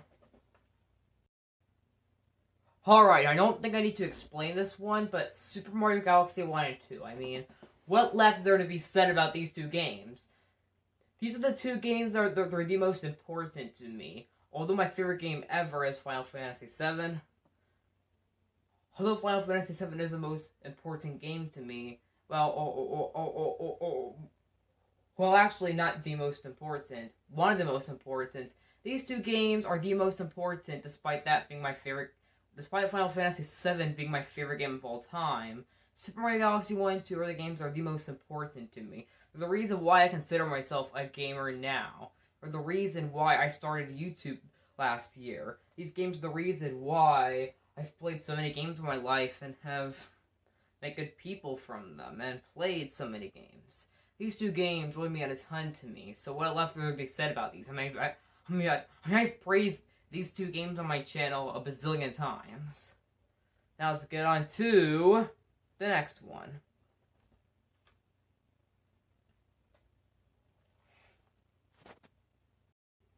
Alright, so next up is Mario Kart DS. Mario Kart DS is absolutely a masterpiece. I've said before, this is my favorite Mario Kart game. And why is it my favorite? Well, it is absolutely perfect. I mean, it has tons of tracks. Well, it has the same amount as, what can I re-say? This game is absolutely perfect. I mean, the music, first of all, is one of the best aspects of the game. And it absolutely slaps. And the tracks are so amazing. I mean, Wario Stadium, Yoshi Falls, Delfino Square, Luigi's Mansion, Waluigi Pinball. Those tracks are incredibly unique, absolutely amazing, and are very new ideas. And the character selection is pretty good, even though it's not as good as the character selection in other Mario Kart games, like in Wii or Mario Kart 8. The character selection is pretty good. And this game also introduced retro tracks, introduced online play. All those are some very good and welcome additions. And the gameplay is definitely very good, and the gameplay is definitely a step up from the older games, even though the older ones were already really amazing. And this game also has a mission mode. Yes, a mission mode. The first Mario Kart game to ever do so. And the graphics are pretty good for a DS game. The gameplay is absolutely amazing, and I love its tracks, its items, its mission mode things and stuff. They're absolutely amazing, and this is my favorite in the entire series for all these reasons. Definitely play this game if you haven't already. It is absolutely amazing.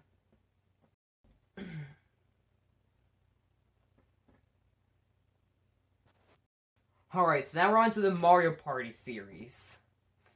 And if you're a Mario Party fan, you probably know that the newer Mario Party games have gone kind of downhill. I personally mostly only played the classics, so mostly 1 through 8. So pretty much the Hudson Soft developed ones. I haven't really touched most of the Indie Cube developed ones. But my favorite Mario Party game ever is Mario Party 4 for the GameCube. This game, truly excellent. And I absolutely love its character selection, and the mini games are some of the best in the series, in my opinion. And so are the boards, and the gameplay is definitely a lot better. And Hudson Soft definitely deserved a raise back in the day for what they did to this game. And this game had so much ambition and so many good ideas, and this game truly had a lot to it. And it's a shame that this game is really expensive online, just like a lot of GameCube games, because, you know, the mini games are very good, the boards are absolutely amazing, and had some amazing ideas for the series. And that's all why Mario Party 4 is my favorite. Yep. And the music here is pretty good as well. Though the other games do have better soundtracks, but this one's still an excellent game.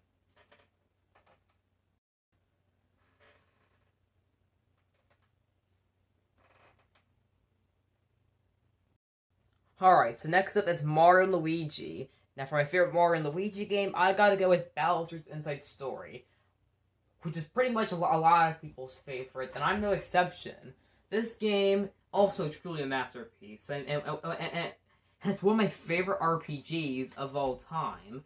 And it had so many ideas they wouldn't expect. I mean, it has Bowser they get to play as, and a really unique and interesting story.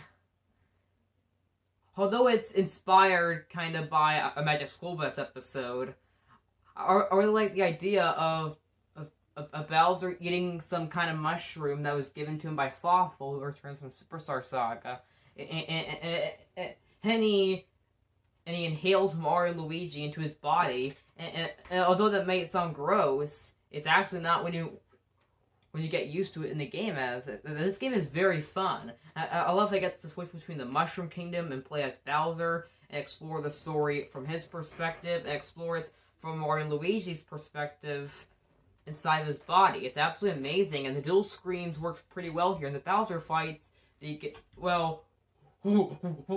giant Bowser fights that you get like 4 times in the game are really fun too. And the new ideas I had in Return of Fawful is definitely pretty good, and the story is absolutely amazing, and it's definitely one of the best versions of the Mushroom Kingdom in it. Truly excellent game. I highly recommend it. And if you haven't played it yet, I definitely recommend getting the 3DS version. Definitely get it. Let's go on with the next one.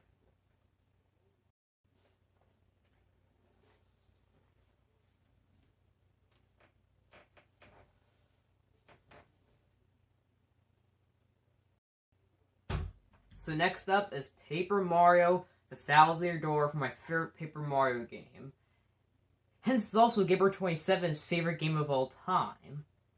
Paper Mario: The Thousand-Year Door is also another masterpiece. I mean, this video is kind of a lot of masterpieces, keep in mind. This game is everything an RPG with Mario should be. It has perfect characters that have never been in Mario before, and new speeches that you wouldn't expect in this series.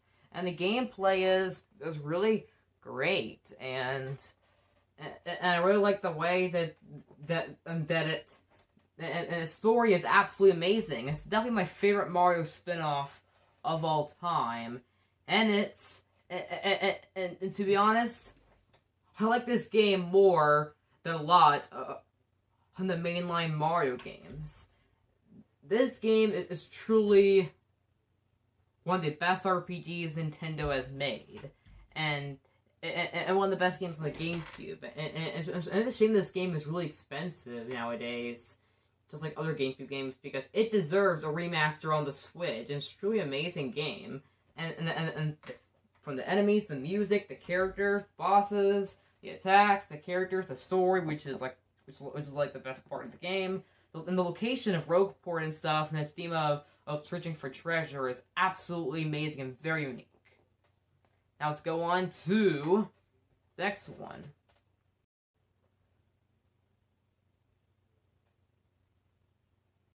Alright, ignore any background noises you might hear in this video. But next up is Luigi's Mansion 3. Luigi's Mansion 3 is definitely another masterpiece, another great game.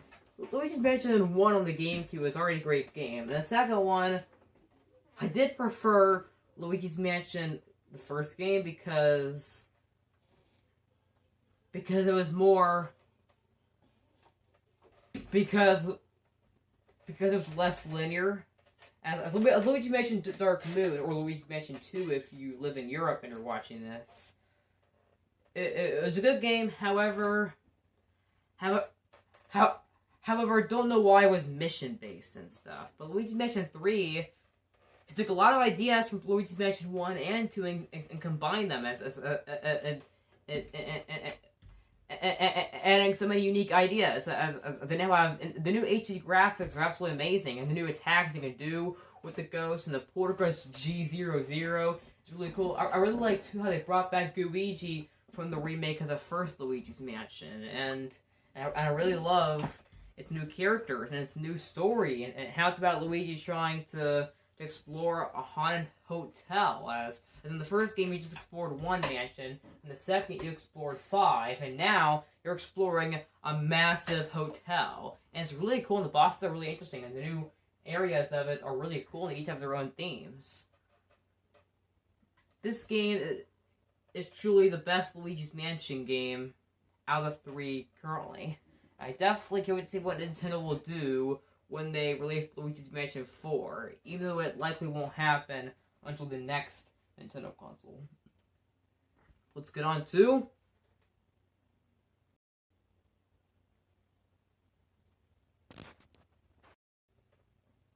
And now we're on to Yoshi. And for my favorite Yoshi game, I'm gonna go with Craft the World. Wii World was already a great game, but I like Craft the World a little more. Craft the World is a pretty good game on the Switch, and definitely one of the best platformers you can find on the Switch. And which the game is pretty similar to Wii World, except for the yarn theme and stuff is replaced with an arts and crafts style. But it's honestly really cool, and the new and the platforming mechanics are really cool, and the music is really amazing. And I really like its bosses and its themes as well. It's definitely the best Yoshi game. Let's go into...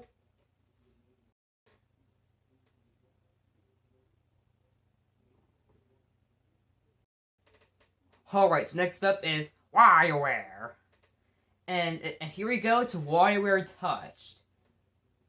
As next one is the Wario series, the next series we're going to be talking about here. And for my favorite Wario game, I'm going to go with WarioWare Touch. Now I've played actually I've played 3 Wario games. I've played Wario Land 3, which I still need to play the rest. I've played WarioWare, the original, or at least I played the GameCube port. Forgot what it was called. I think it was like WarioWare Inc. Make a Party Games, whatever. But my favorite out of the ones I've played is WarioWare Touch. WarioWare Touch is very fun. The minigames and the music here are pretty amazing, and introduced some iconic characters to the series, like Ashley, for example. And the music's pretty good, and the micro games are really amazing. This game had some really interesting ideas, and I really hope that I really hope that Nintendo makes a new WarioWare on the Switch. And this game is truly great, and I absolutely love the micro games and the characters and everything, and it has so many interesting ideas, and it's definitely one of the most unique and fun games on the DS. Now let's go on to our last Mario spin-off we're going to talk about today.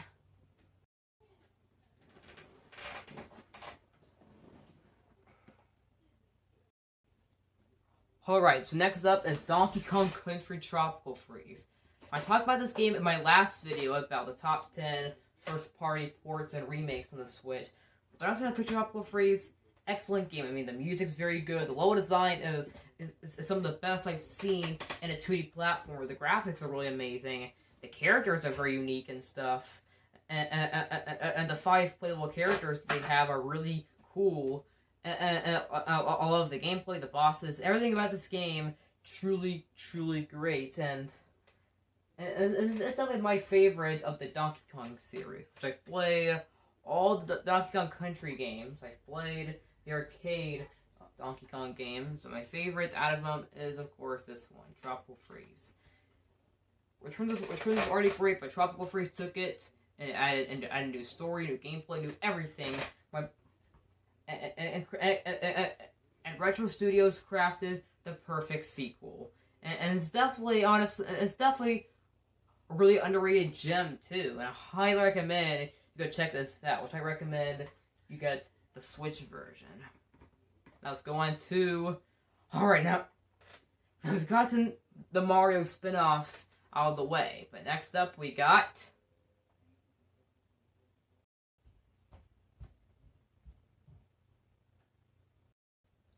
Alright, so for our first non-Mario game that we're talking about here on this video, next up is The Legend of Zelda Breath of the Wild. The Legend of Zelda series was already great, but Breath of the Wild took it and brought it to the unexpected and truly crafted a masterpiece.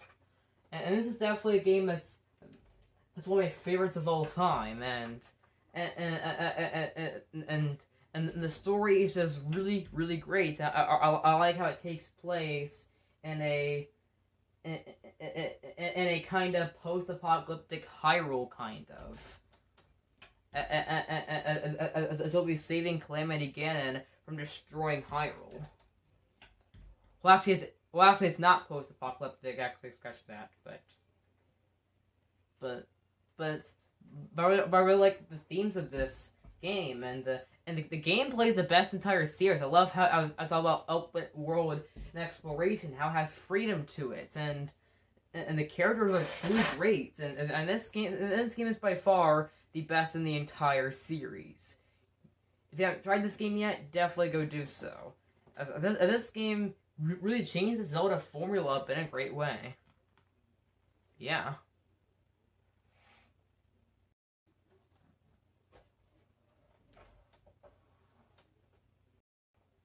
Alright, so next up is Pokemon Heart Gold and Soul Silver, my favorite Pokemon game. And also one of my favorite games of all time. Pokemon games have always been great, even though the new games are pretty polarizing. But Heart Gold and Soul Silver is what I personally think is the most unique of the whole series, and has some new gameplay mechanics, like, and stuff. And the Johto region is the most interesting out of them all, and the character's really cool. And I really love too how you get to go back to Kanto, the region of the first generation during the post game. And the new Pokemon here are personally some of the best in the series and everything. And the gameplay has a ton of new tweaks to it and stuff. And the story here is pretty good. And a lot of things they liked about Gen 1 are back and stuff. And yeah, this is truly an excellent game, and definitely one of my favorite RPGs of all time. And the Johto region is very interesting too. Now let's go on to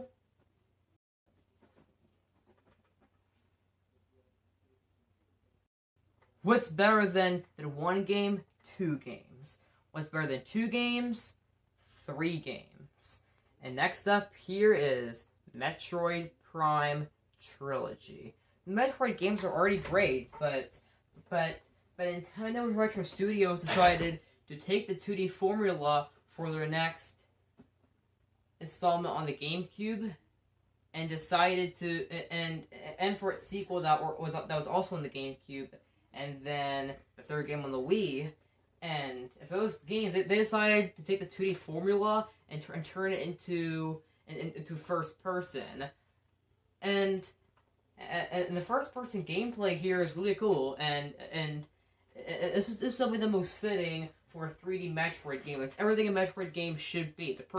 The first person gameplay is absolutely amazing, and a lot of things that people liked about the 2D games are here, but in first person and in glorious 3D graphics. And I really like how they kind of made it a first person shooter, and I really like the cross genre vibe that this game has with it. This game is both an action adventure game and a first person shooter at the same time, or I guess this whole trilogy is. And the games are very fun, and I really hope that they remaster them on. They remastered the whole trilogy on the Switch. As I'm not just including one game, I'm including all 3 here. All 3 of them. All 3 are incredible games, and I definitely can't wait for Metroid Prime 4.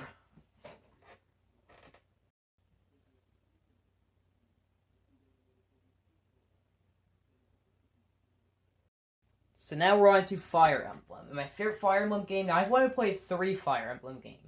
I've played the Blazing Blade, which is the first one that got released outside Japan, which is just called Fire Emblem here in North America. And then there was Awakening on the 3DS, which is the one that got me more into the series. But the one that truly got me into the series, the one that made me consider myself a Fire Emblem fan, is Fire Emblem Three Houses. For a while, the Fire Emblem series wasn't for me. I played Blazing Blade, I liked it, but I couldn't really finish it, because I'm not really a big fan of strategy games.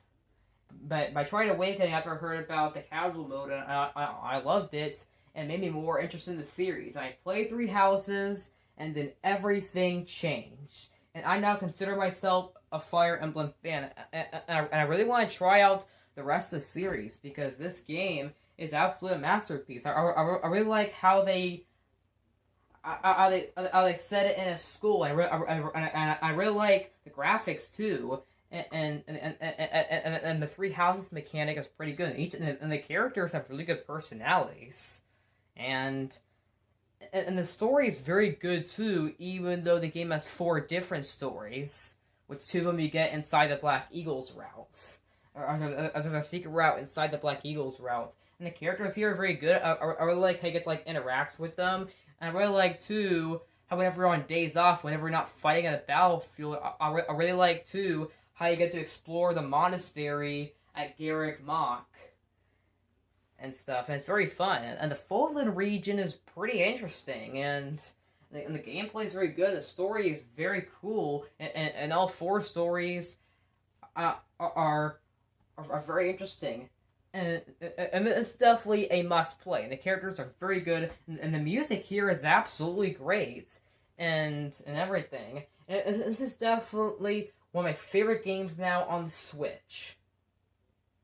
And I highly recommend this game. Alright, now we're on to the next franchise.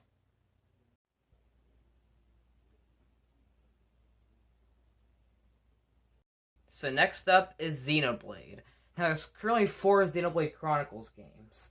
There's of course the first one, which released on the Wii originally, and then it got a port on the new 3DS, and then it got remade on the Switch, which is the version I played. And then there was Xenoblade Chronicles 2, which was made exclusively for the Switch, and there's also a prequel to that called Torna the Golden Country, which is available both as a standalone game and as DLC for Xenoblade Chronicles 2. And then there's Xenoblade Chronicles X for the Wii U. Now, out of those games, I've only played the first 2 out of those. Now, I have all of them except for X. I've played Xenoblade Chronicles Definitive Edition. I've played Xenoblade Chronicles 2, though I'm currently still playing through it, as I haven't beaten it yet. And once I beat it, then I'll go play Torna the Golden Country, play Xenoblade Chronicles X at some other time, don't know when. But all that aside, though, my favorite out of the whole series is definitely the first game as Xenoblade Chronicles, which I played the remake on the Switch, the Definitive Edition. This game is absolutely a masterpiece, one of my favorite games of all time. The characters are really amazing, and Monado is a very interesting weapon, and it's basically like this game's version of the Master Sword, and the plot is really cool too. And I really like how it's like I really like how it's about a war between these giant Titan things called Bionis and Mechonis. And the exploration of it is really fun and everything. The story is absolutely amazing, and definitely one of the best stories I've seen in a video game. And this is truly an excellent game. I highly, highly recommend it. And the graphics on the Switch version especially are pretty well, and the music is really good, even though I do think the second game has a better soundtrack. And I really hope that you guys play this game. This game is truly great, and highly recommend it. And the gameplay is very good, of course. But the gameplay and story will keep you hooked, of course. And now let's go on to... Alright, so next up is F-Zero. Now, I've only played one F-Zero game, and that's the original, which I played on Switch Online. So I'm very interested in the other games. I really want to try F-Zero X. I want to try Maximum Velocity, GP Legend. I want to try GX, and I really hope to make a new F-Zero game on the Switch. Please, Nintendo. You have ambition. But yeah, my favorite F-Zero game is the original because it's the only one I've played. Alright. Now, for my favorite Punch-Out game, well, actually, I haven't finished the slide yet. Let me go finish it first. Alright, now we're on to Punch-Out. Okay, I finished the slide. But anyway, now there's 3 Punch-Out games. There's just the NES one, and then there's Super Punch-Out, which I played on the SNES Classic and on Switch Online. And And I still need to play the Wii one, but my favorite out of the two I've played is, of course, Super Punch-Out. Super Punch-Out's a really fun game. The gameplay is pretty good and stuff.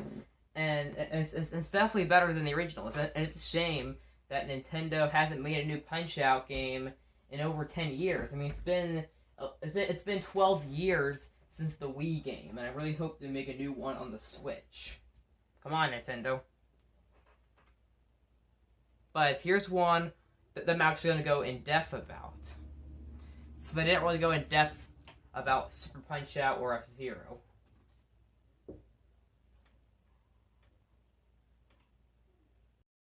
Alright, now I've played every mainline Kirby game, but my favorite out of them all is Return to Dreamland for the Wii, which is also called Kirby Adventure Wii in Europe, for those who are European and watching my videos. But all that aside, though, Kirby Return to Dreamland, or Adventure Wii if you're in Europe, is a great game. And now I've played every mainline Kirby game, and every mainline one, and Return to Dreamland is by far my favorite.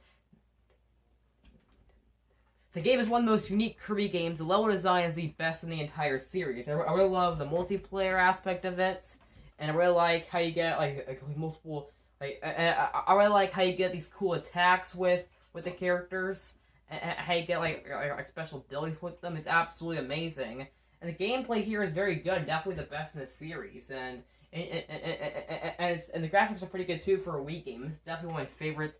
It's definitely one of my favorite 2D platformers on the Wii, and the gameplay is just very good and by far the best part. And the story is pretty good too, and the bosses are really amazing, and it introduced some icons to the series like Magalar, and yeah, the game is very fun, and I highly recommend you get this game, and I hope it gets remastered on the Switch. Come on, Nintendo.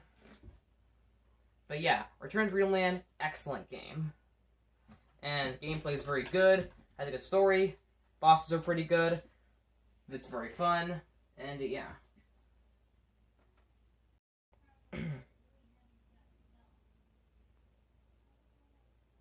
Alright, and now we're on to Star Fox, which I've played the original Star Fox, I've played Star Fox Zero on the Wii U, and I've played about 30 minutes of adventures on the GameCube, but I've played Star Fox 64, and that last one is my favorite one. Star Fox 64 is easily the most classic, the best of the series, and it's definitely one of those iconic games on the N64. But the version I highly recommend you play is the 3DS one. The 3DS one is even better. Now, this game is really short, and you can easily play it in one sitting, but it's very fun to play through over and over again, even though I've only beaten it once. So like I said, the game's pretty short, as you can beat it in like one sitting. But the game is really fun, the gameplay is very cool, and the multiplayer is really nice too, and this game has a lot to it, and I really hope that we get a new Star Fox game on the Switch. As the gameplay here is just really amazing, and all of the bosses and stuff, the worlds are pretty good, the story's nice. The gameplay is by far the best part. I like how it introduced multiple vehicles. I like how, aside from the R-Wing, I like how you get the Landmaster, and more. And it's pretty fun. And I definitely recommend it. Let's go on to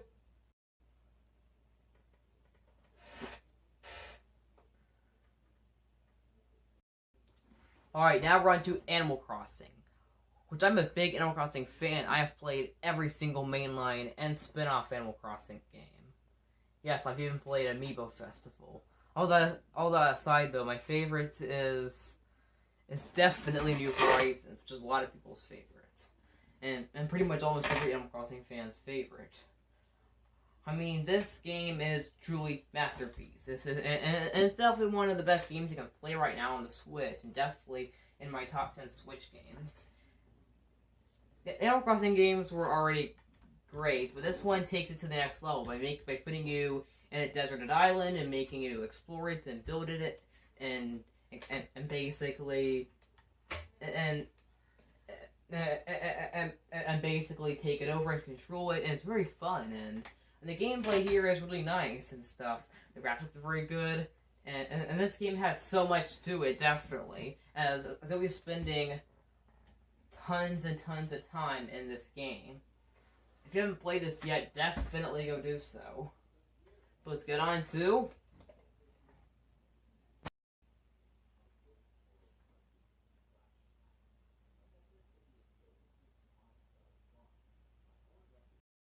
Alright, now we're on to Smash Bros. My favorite Smash Bros game is one you probably expected, but yeah, Smash Bros Ultimate. I've talked about this game a lot on this channel. Super Smash Bros Ultimate, I mean Smash Bros games were already great, but Ultimate took it to basically the next level. I mean, and this game succeeded and surpassed all my expectations. I wanted Smash Ultimate to be the best one yet, and the biggest one yet, and it succeeded them and surpassed them. I was not expecting them to make everyone here. Yes, any character that has been in Smash Bros. At least once is in this game. It has over 80 characters, and it has all but 16 stages. That is absolutely amazing, and the modes are pretty good too. And World of Light has a pretty good story mode, even though I do like the subspace emissary from Brawl more. And the gameplay here is just absolutely amazing, and this game has a ton of variety with characters, and it has some DLC characters too that are all pretty good, and other movesets are pretty good and stuff, and they all could play well and control well and stuff, and this game is the highest selling fighting game for a reason. Smash Ultimate, go buy the game if you haven't already. This game is worth the $60 and the $55 to get all 11 DLC fighters that are currently available. Even though product play that's an extra couple dollars. But all that aside, though, this game, excellent game. What else do I need to say about it? I mean, this game is the perfect Smash Bros. Game. What else do I gotta say?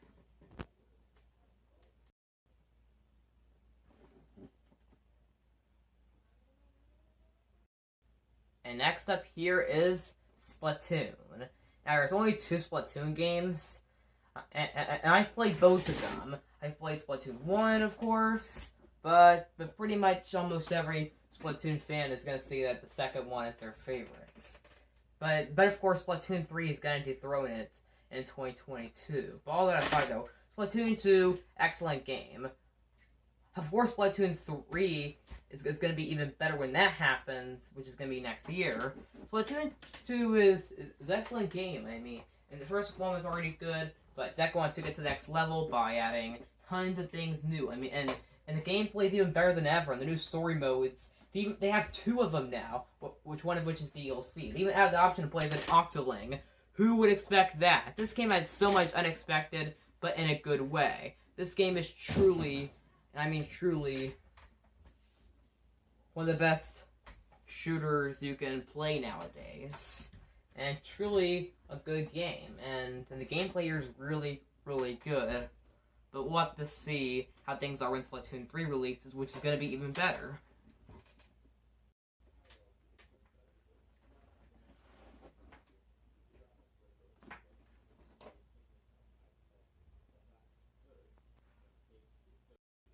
Alright, next up is Pikmin. I've played all 3 mainline Pikmin games the whole way through. I've played Pikmin 1, and I've gotten all but 1 chip parts in that entire playthrough. I've played Pikmin 2 the whole way through and 100% it. Both those 2 games were really amazing. Pikmin 3 is where I personally think the series really, really shines most. Pikmin 3, absolutely a masterpiece. I mean, Pikmin 1 was already a great game. Pikmin 2, even better. 3, I mean, it has new characters and new story and stuff, and the story here is pretty good. And the worlds are so fun to explore and stuff. This game, truly great game. Now, I don't want to make this video too long, as this video is already like almost 40 minutes. But that's it for this video. I will see you guys next time. Agent S out.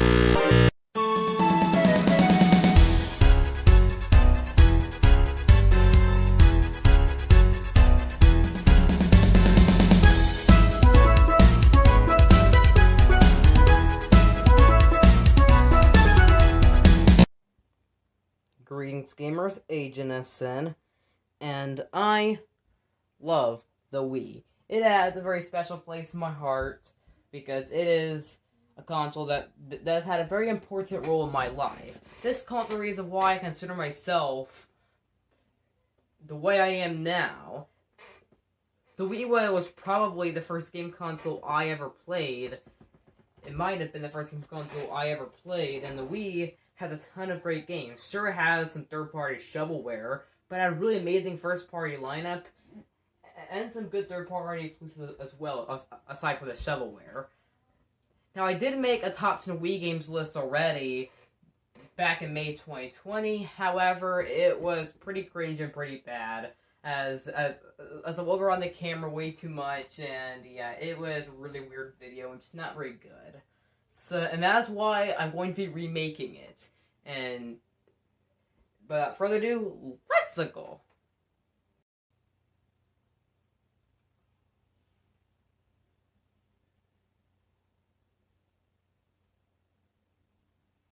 So starting off this list, we have Kirby's Return to Dreamland. Kirby's Return to Dreamland is a really fun game, and definitely my favorite Kirby game, like I said in my previous video. Kirby's Return to Dreamland is a very fun game. It has 4-person multiplayer, of course, which of course isn't new to the series, but it's the most fun I've had with 4-person multiplayer. Well, even though I've never actually played this game with multiplayer myself, I played the entire game single player. But this game is very, very fun. The level design is absolutely amazing, the best in the series, and the extra content they add is really, really amazing, and the story is really, really great. And this game, of course, and this game added a lot new to the series. I really like the special abilities you can do with Kirby and stuff. And the gameplay is just really, really great. And the worlds each are very unique and stuff. And it's definitely a must play for the Wii. And definitely a 10 out of 10 game. Now let's go on to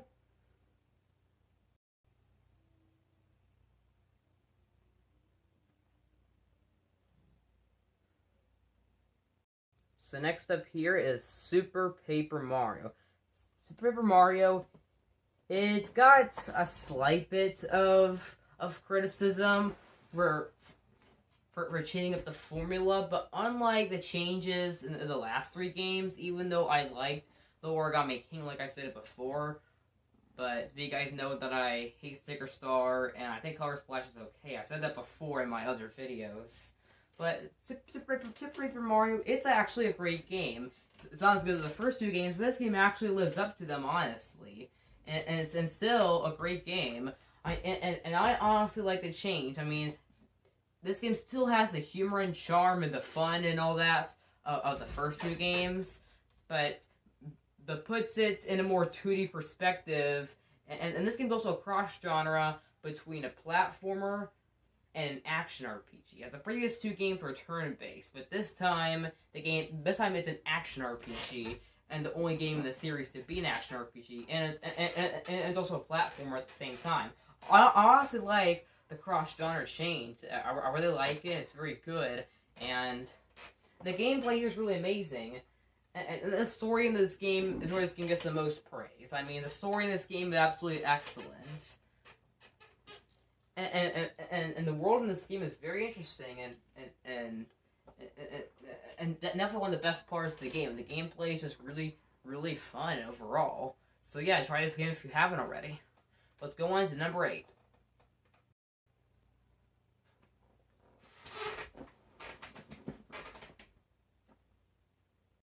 Next up is one of the first Mario games I ever played. New Super Mario Bros. Wii. Super Mario Bros. Wii is a very, very great game. And it reuses the gameplay from Super Mario Bros. On the DS, but this game is even better. I mean, it has 4-person multiplayer, the gameplay is very good, the worlds offer a lot of variety. This game is absolutely amazing. Although I do prefer Super Mario Bros. U and Luigi U, this game is still really fun overall, and it was definitely a good return to 2D Mario on home consoles. And this game was just absolutely amazing. And just some new power-ups overall. And this game added a ton of variety to the series. And I honestly really like this game a ton. And the gameplay here is just really interesting. The gameplay is overall one of the best parts. And this game also brought back the Koopalings to 2D Mario. Yep, the Koopalings are back. Let's go on to number 7.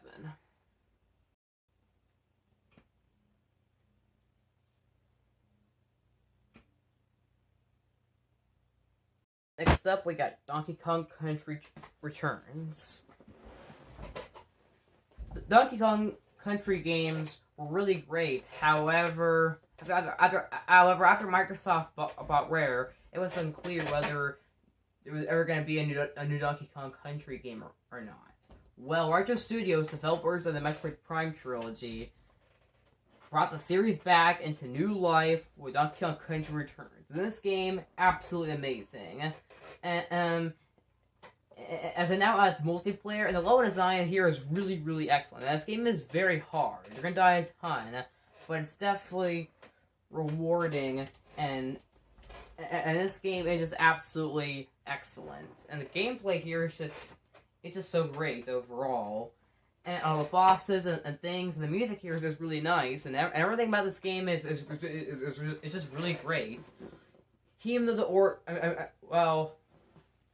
though I accidentally said Origami King for a minute, it says Paper Mario, but all that aside though, even though Tropical Freeze is a better game overall, this one's still an excellent game. It was definitely a good way to bring back Donkey Kong Country into new life, and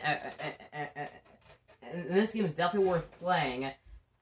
But if you want the better controls in this game, there's also a 3DS version as well for that, which also adds an easier mode too.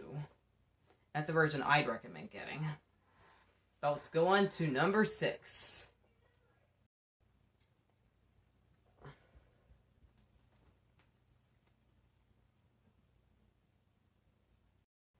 Alright, please don't get mad if you're watching the School Beans Cruise, but next up is Mario Kart Wii. This game is actually really, really fun, and so yeah, ignore the criticism that the School Beans Cruise gives it. Yeah, we know. All that aside though, Mario Kart Wii, it's an excellent game. Although it's not as good as Double Dash 8, DS, Mario Kart 8 is still, not 8, Wii is still a really fun game. And the gameplay here is just really great too. And the new items are well, a lot of them are pretty good. And the tracks in this game are just absolutely amazing. I gotta talk about the best part, the music. The music in this game is just absolutely amazing, especially Coconut Mall and Toad's Factory and everything. And the character selection is pretty good, and it even has some characters like Funky Kong that never really and Diddy Kong, and they never really have been in other games much. I hope they get brought back in Mario Kart 9. And the gameplay here is just really great, and the track's really good. The battle mode is also really amazing. And this game also was the first Mario Kart game on a home console to have online play. Yes, even though you can't do the online anymore without Wiimify, which is a hack for your Wii. And this was also the first Mario Kart game to bring up the maximum drivers from 8 to 12. And it's also the first one that have bikes or motorcycles or whatever. So yeah, this game's really fun, and yeah. And if you haven't played this game, then you're living under a rock. So yeah, there we go, Mario Kart Wii. Next up.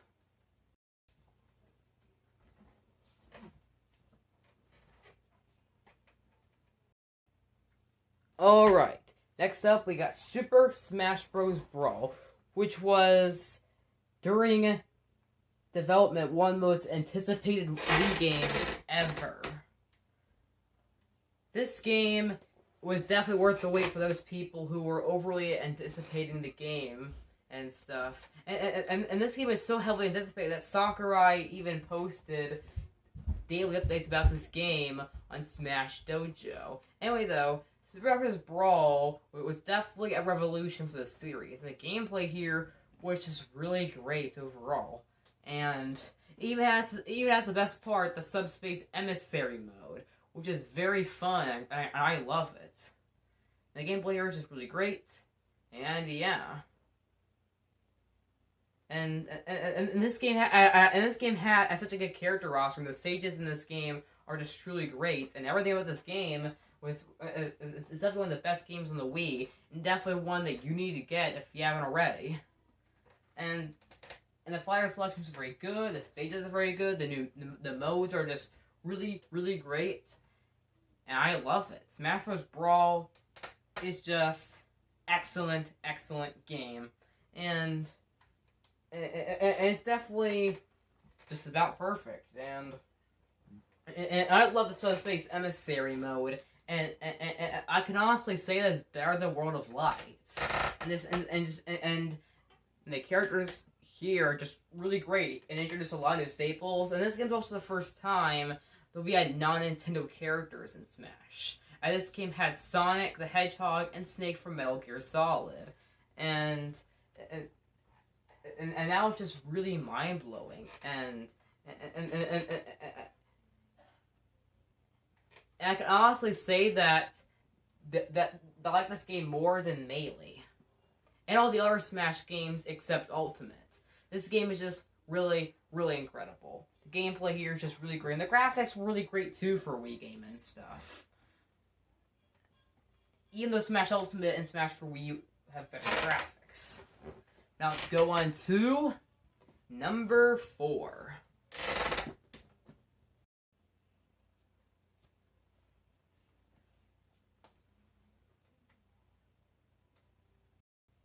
Next up, we got The Legend of Zelda Twilight Princess. The Legend of the Wind Waker was an excellent game. However, at first, back when the game was first announced, there was backlash against its art style, with it being all cartoony and stuff, and people wanted it to be more like Ocarina of Time or Majora's Mask. Now, later on when the game finally released in Japan in 2002 and 2003 for the rest of the world, the Wind Waker's art style and the game itself had huge critical acclaim. It was heavily praised, and I love that game too. However, Nintendo wanted to apologize for the early backlash from back when Wind Waker was announced, before people started to like the graphical style once the game finally released. And they did that with Twilight Princess. When this game was first announced at E3 2004, people were losing their minds. They were screaming. They were losing it. And this game here is a really excellent game. Now it takes a more darker and grittier style, and it's also the most realistic Zelda game. But I honestly like the change overall, and it's a really excellent game here. And this game also had new mechanics too. This game, and because it's our theme, in this game, you'll be saving Hyrule from darkness, and with it, you'll be transforming between Human Link and Wolf Link throughout the game, and you'll be accompanied by Midna. Of course, turns you into a wolf throughout the game, and the human wolf mechanic is really fun overall, and this game is just really great, and the gameplay here is really good, and this was also the first Zelda game to be released initially on 2 consoles. So this game was originally planned to be exclusively for GameCube, but later on was moved to release on both consoles. And Breath of the Wild did that later on, with it releasing simultaneously on Wii U and Switch. Twilight Princess is just really excellent game. I definitely recommend playing it. However, the Wii version is not the best version nowadays. I mean, it's better if you play Twilight Princess HD on the Wii U. But it's still a really excellent game. Now let's go on to number 3.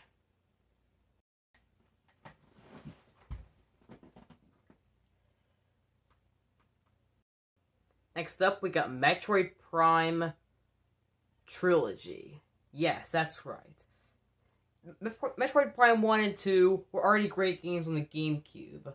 And a third game was being developed for that console before it moved to being a Wii-only game. So in August 2007, Metroid Prime released, and it was an excellent game. It added a lot new to the series. However, we're not just including that game. We're actually including all 3 Metroid Prime games. Now this list was only for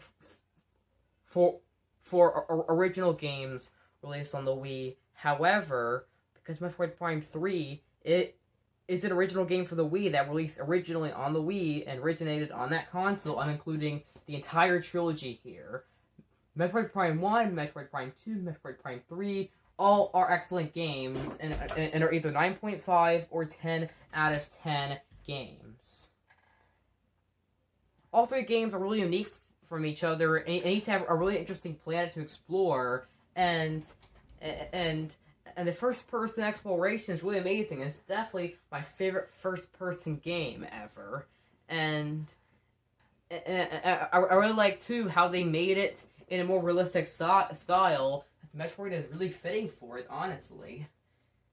And I really like how it's also a cross-genre game. This game takes the action-adventure perspective from Metroid Prime, the original Super Metroid, Metroid 2, Metroid Fusion, but this time it takes it into a 3D perspective, and with it being a first-person shooter at the same time. And it's also really cool overall, and the gameplay is just...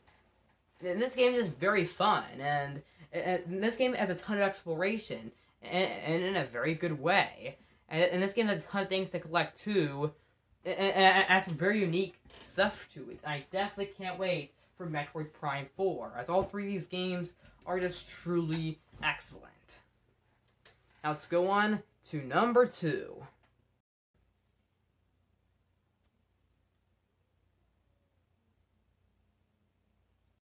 Alright, next up we got Xenoblade Chronicles. I don't recommend playing Xenoblade Chronicles on the Wii or on the new 3DS, because the remake exists on the Switch, which adds a ton of new content. When I say that, I truly mean it. But since Xenoblade Chronicles is a great game, still gonna include it here. This game is absolutely amazing, and this game definitely has a lot to it. The story here is just really, really great, and the game, and this game is very massive, and it's long, and a ton of exploration, but it's definitely worth playing, and you'll be doing a lot in this game for sure. And the music here is just pretty good, even though I do prefer the soundtrack in Xenoblade Chronicles 2.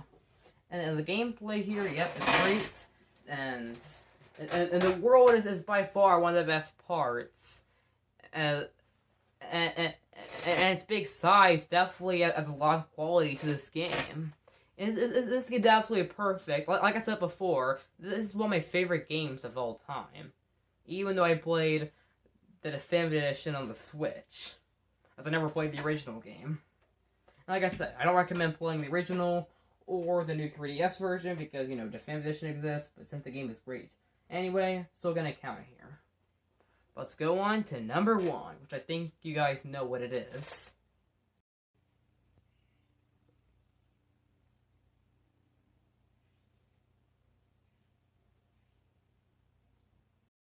Super Mario Galaxy and Super Mario Galaxy 2. What left is there to be said about these 2 games? Now, as you guys know by now, these 2 games are my second favorite games of all time. They truly mean a ton to me, and they are extremely, extremely important to me, and they're 2 of my favorite games ever made. And I've said this before too, but these games are the reason why my life is where they are now. The reason why I've came a long way in the gaming world. The reason why I've played so many video games now and I'm doing YouTube. This game is a big part of my childhood, and a game that has really made me have a better life, of course, and And this game just here is just absolutely amazing. Both of these games have very special place in my heart. The gameplay is very good. The story is absolutely amazing. The music in both games are my favorite soundtracks in a video game. Yes, these two games, everything about these two games are just perfect. This game is absolutely flawless, and they're just two great games that I feel like everyone needs to play. If you haven't played this game, or both, well, if you haven't played either of these games, or haven't played one of these games, go do so. Both of these are just absolutely incredible, and I highly, highly recommend them.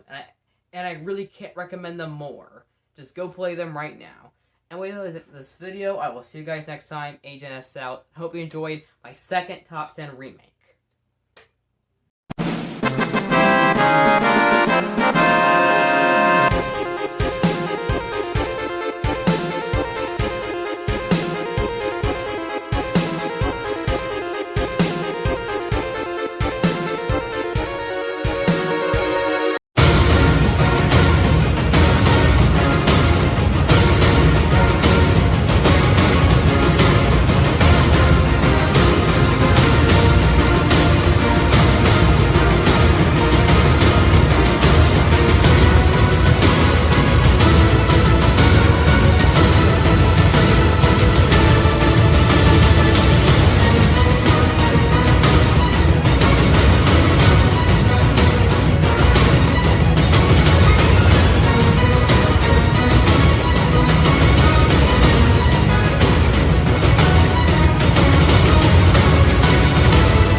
Alright, guys, that is the end of my very first annual State of Agent. I hope you really enjoyed this, because this was by far my longest project on this channel ever.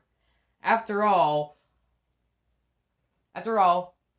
I spent an entire month just to make this entire project. This has been taking me about a month to complete, and that direct that you saw in day 2, that took about a week to make, and this quiz also took about a week to make, to write all the questions and make the slides. Now, since the end of the State of Agent, I will be having a compilation that'll be coming tomorrow too, which is also gonna have some extra stuff in it too, so stay tuned for that. And I really hope you enjoyed this, as I have a lot of exciting plans to come to my channel this year, including a lot of things that I'll be talking about with E3 coming. As I'll be making videos and reactions on E3. And I just really enjoyed this, because this is gonna be an entire month to make, and those 3 big video collections that you saw in day 2, 3, and 4, those each took a week to make. And it was a lot of work to put them all together, and this was a ton of work, but I'm definitely glad I made this series, and I'll be definitely doing this again every single year. In fact, I've officially now set the release date for State of Agent 2022. You can expect that the sequel to the State of Agent next year. This year it was June 7th to June 11th. What I'm going to do is I'm going to be doing the State of Agent. It's always going to happen once a year during the week that the second Friday of June is part of. So because this year was June 7th to June 10th, next year, State of Agent 2022 is going to be June 6th through 10th. Anyway, though, that is officially it for this series. I really hope you enjoyed this, and this was a lot of work, and all these videos together, and this entire State of Agent all in one, is 3 hours. I mean, I spent a month to make what is basically 3 hours of videos put into and split into 5 days. This was a ton of work, but I'm so glad I did this. I hope you enjoy my channel too. Please remember to like, subscribe, turn notifications, enjoy my Discord server if you haven't yet. And as I just love doing this, despite it taking a month for me to make, and I hope you enjoy next year's State of Agent 2 on June 6th to June 10th of 2022. That's because I did June 7th to June 11th this year. It'll be June 6th to June 10th next year. See you guys next time, and see you for my next video coming soon, which is going to be about E3. And stay tuned for the compilation. Agent S out.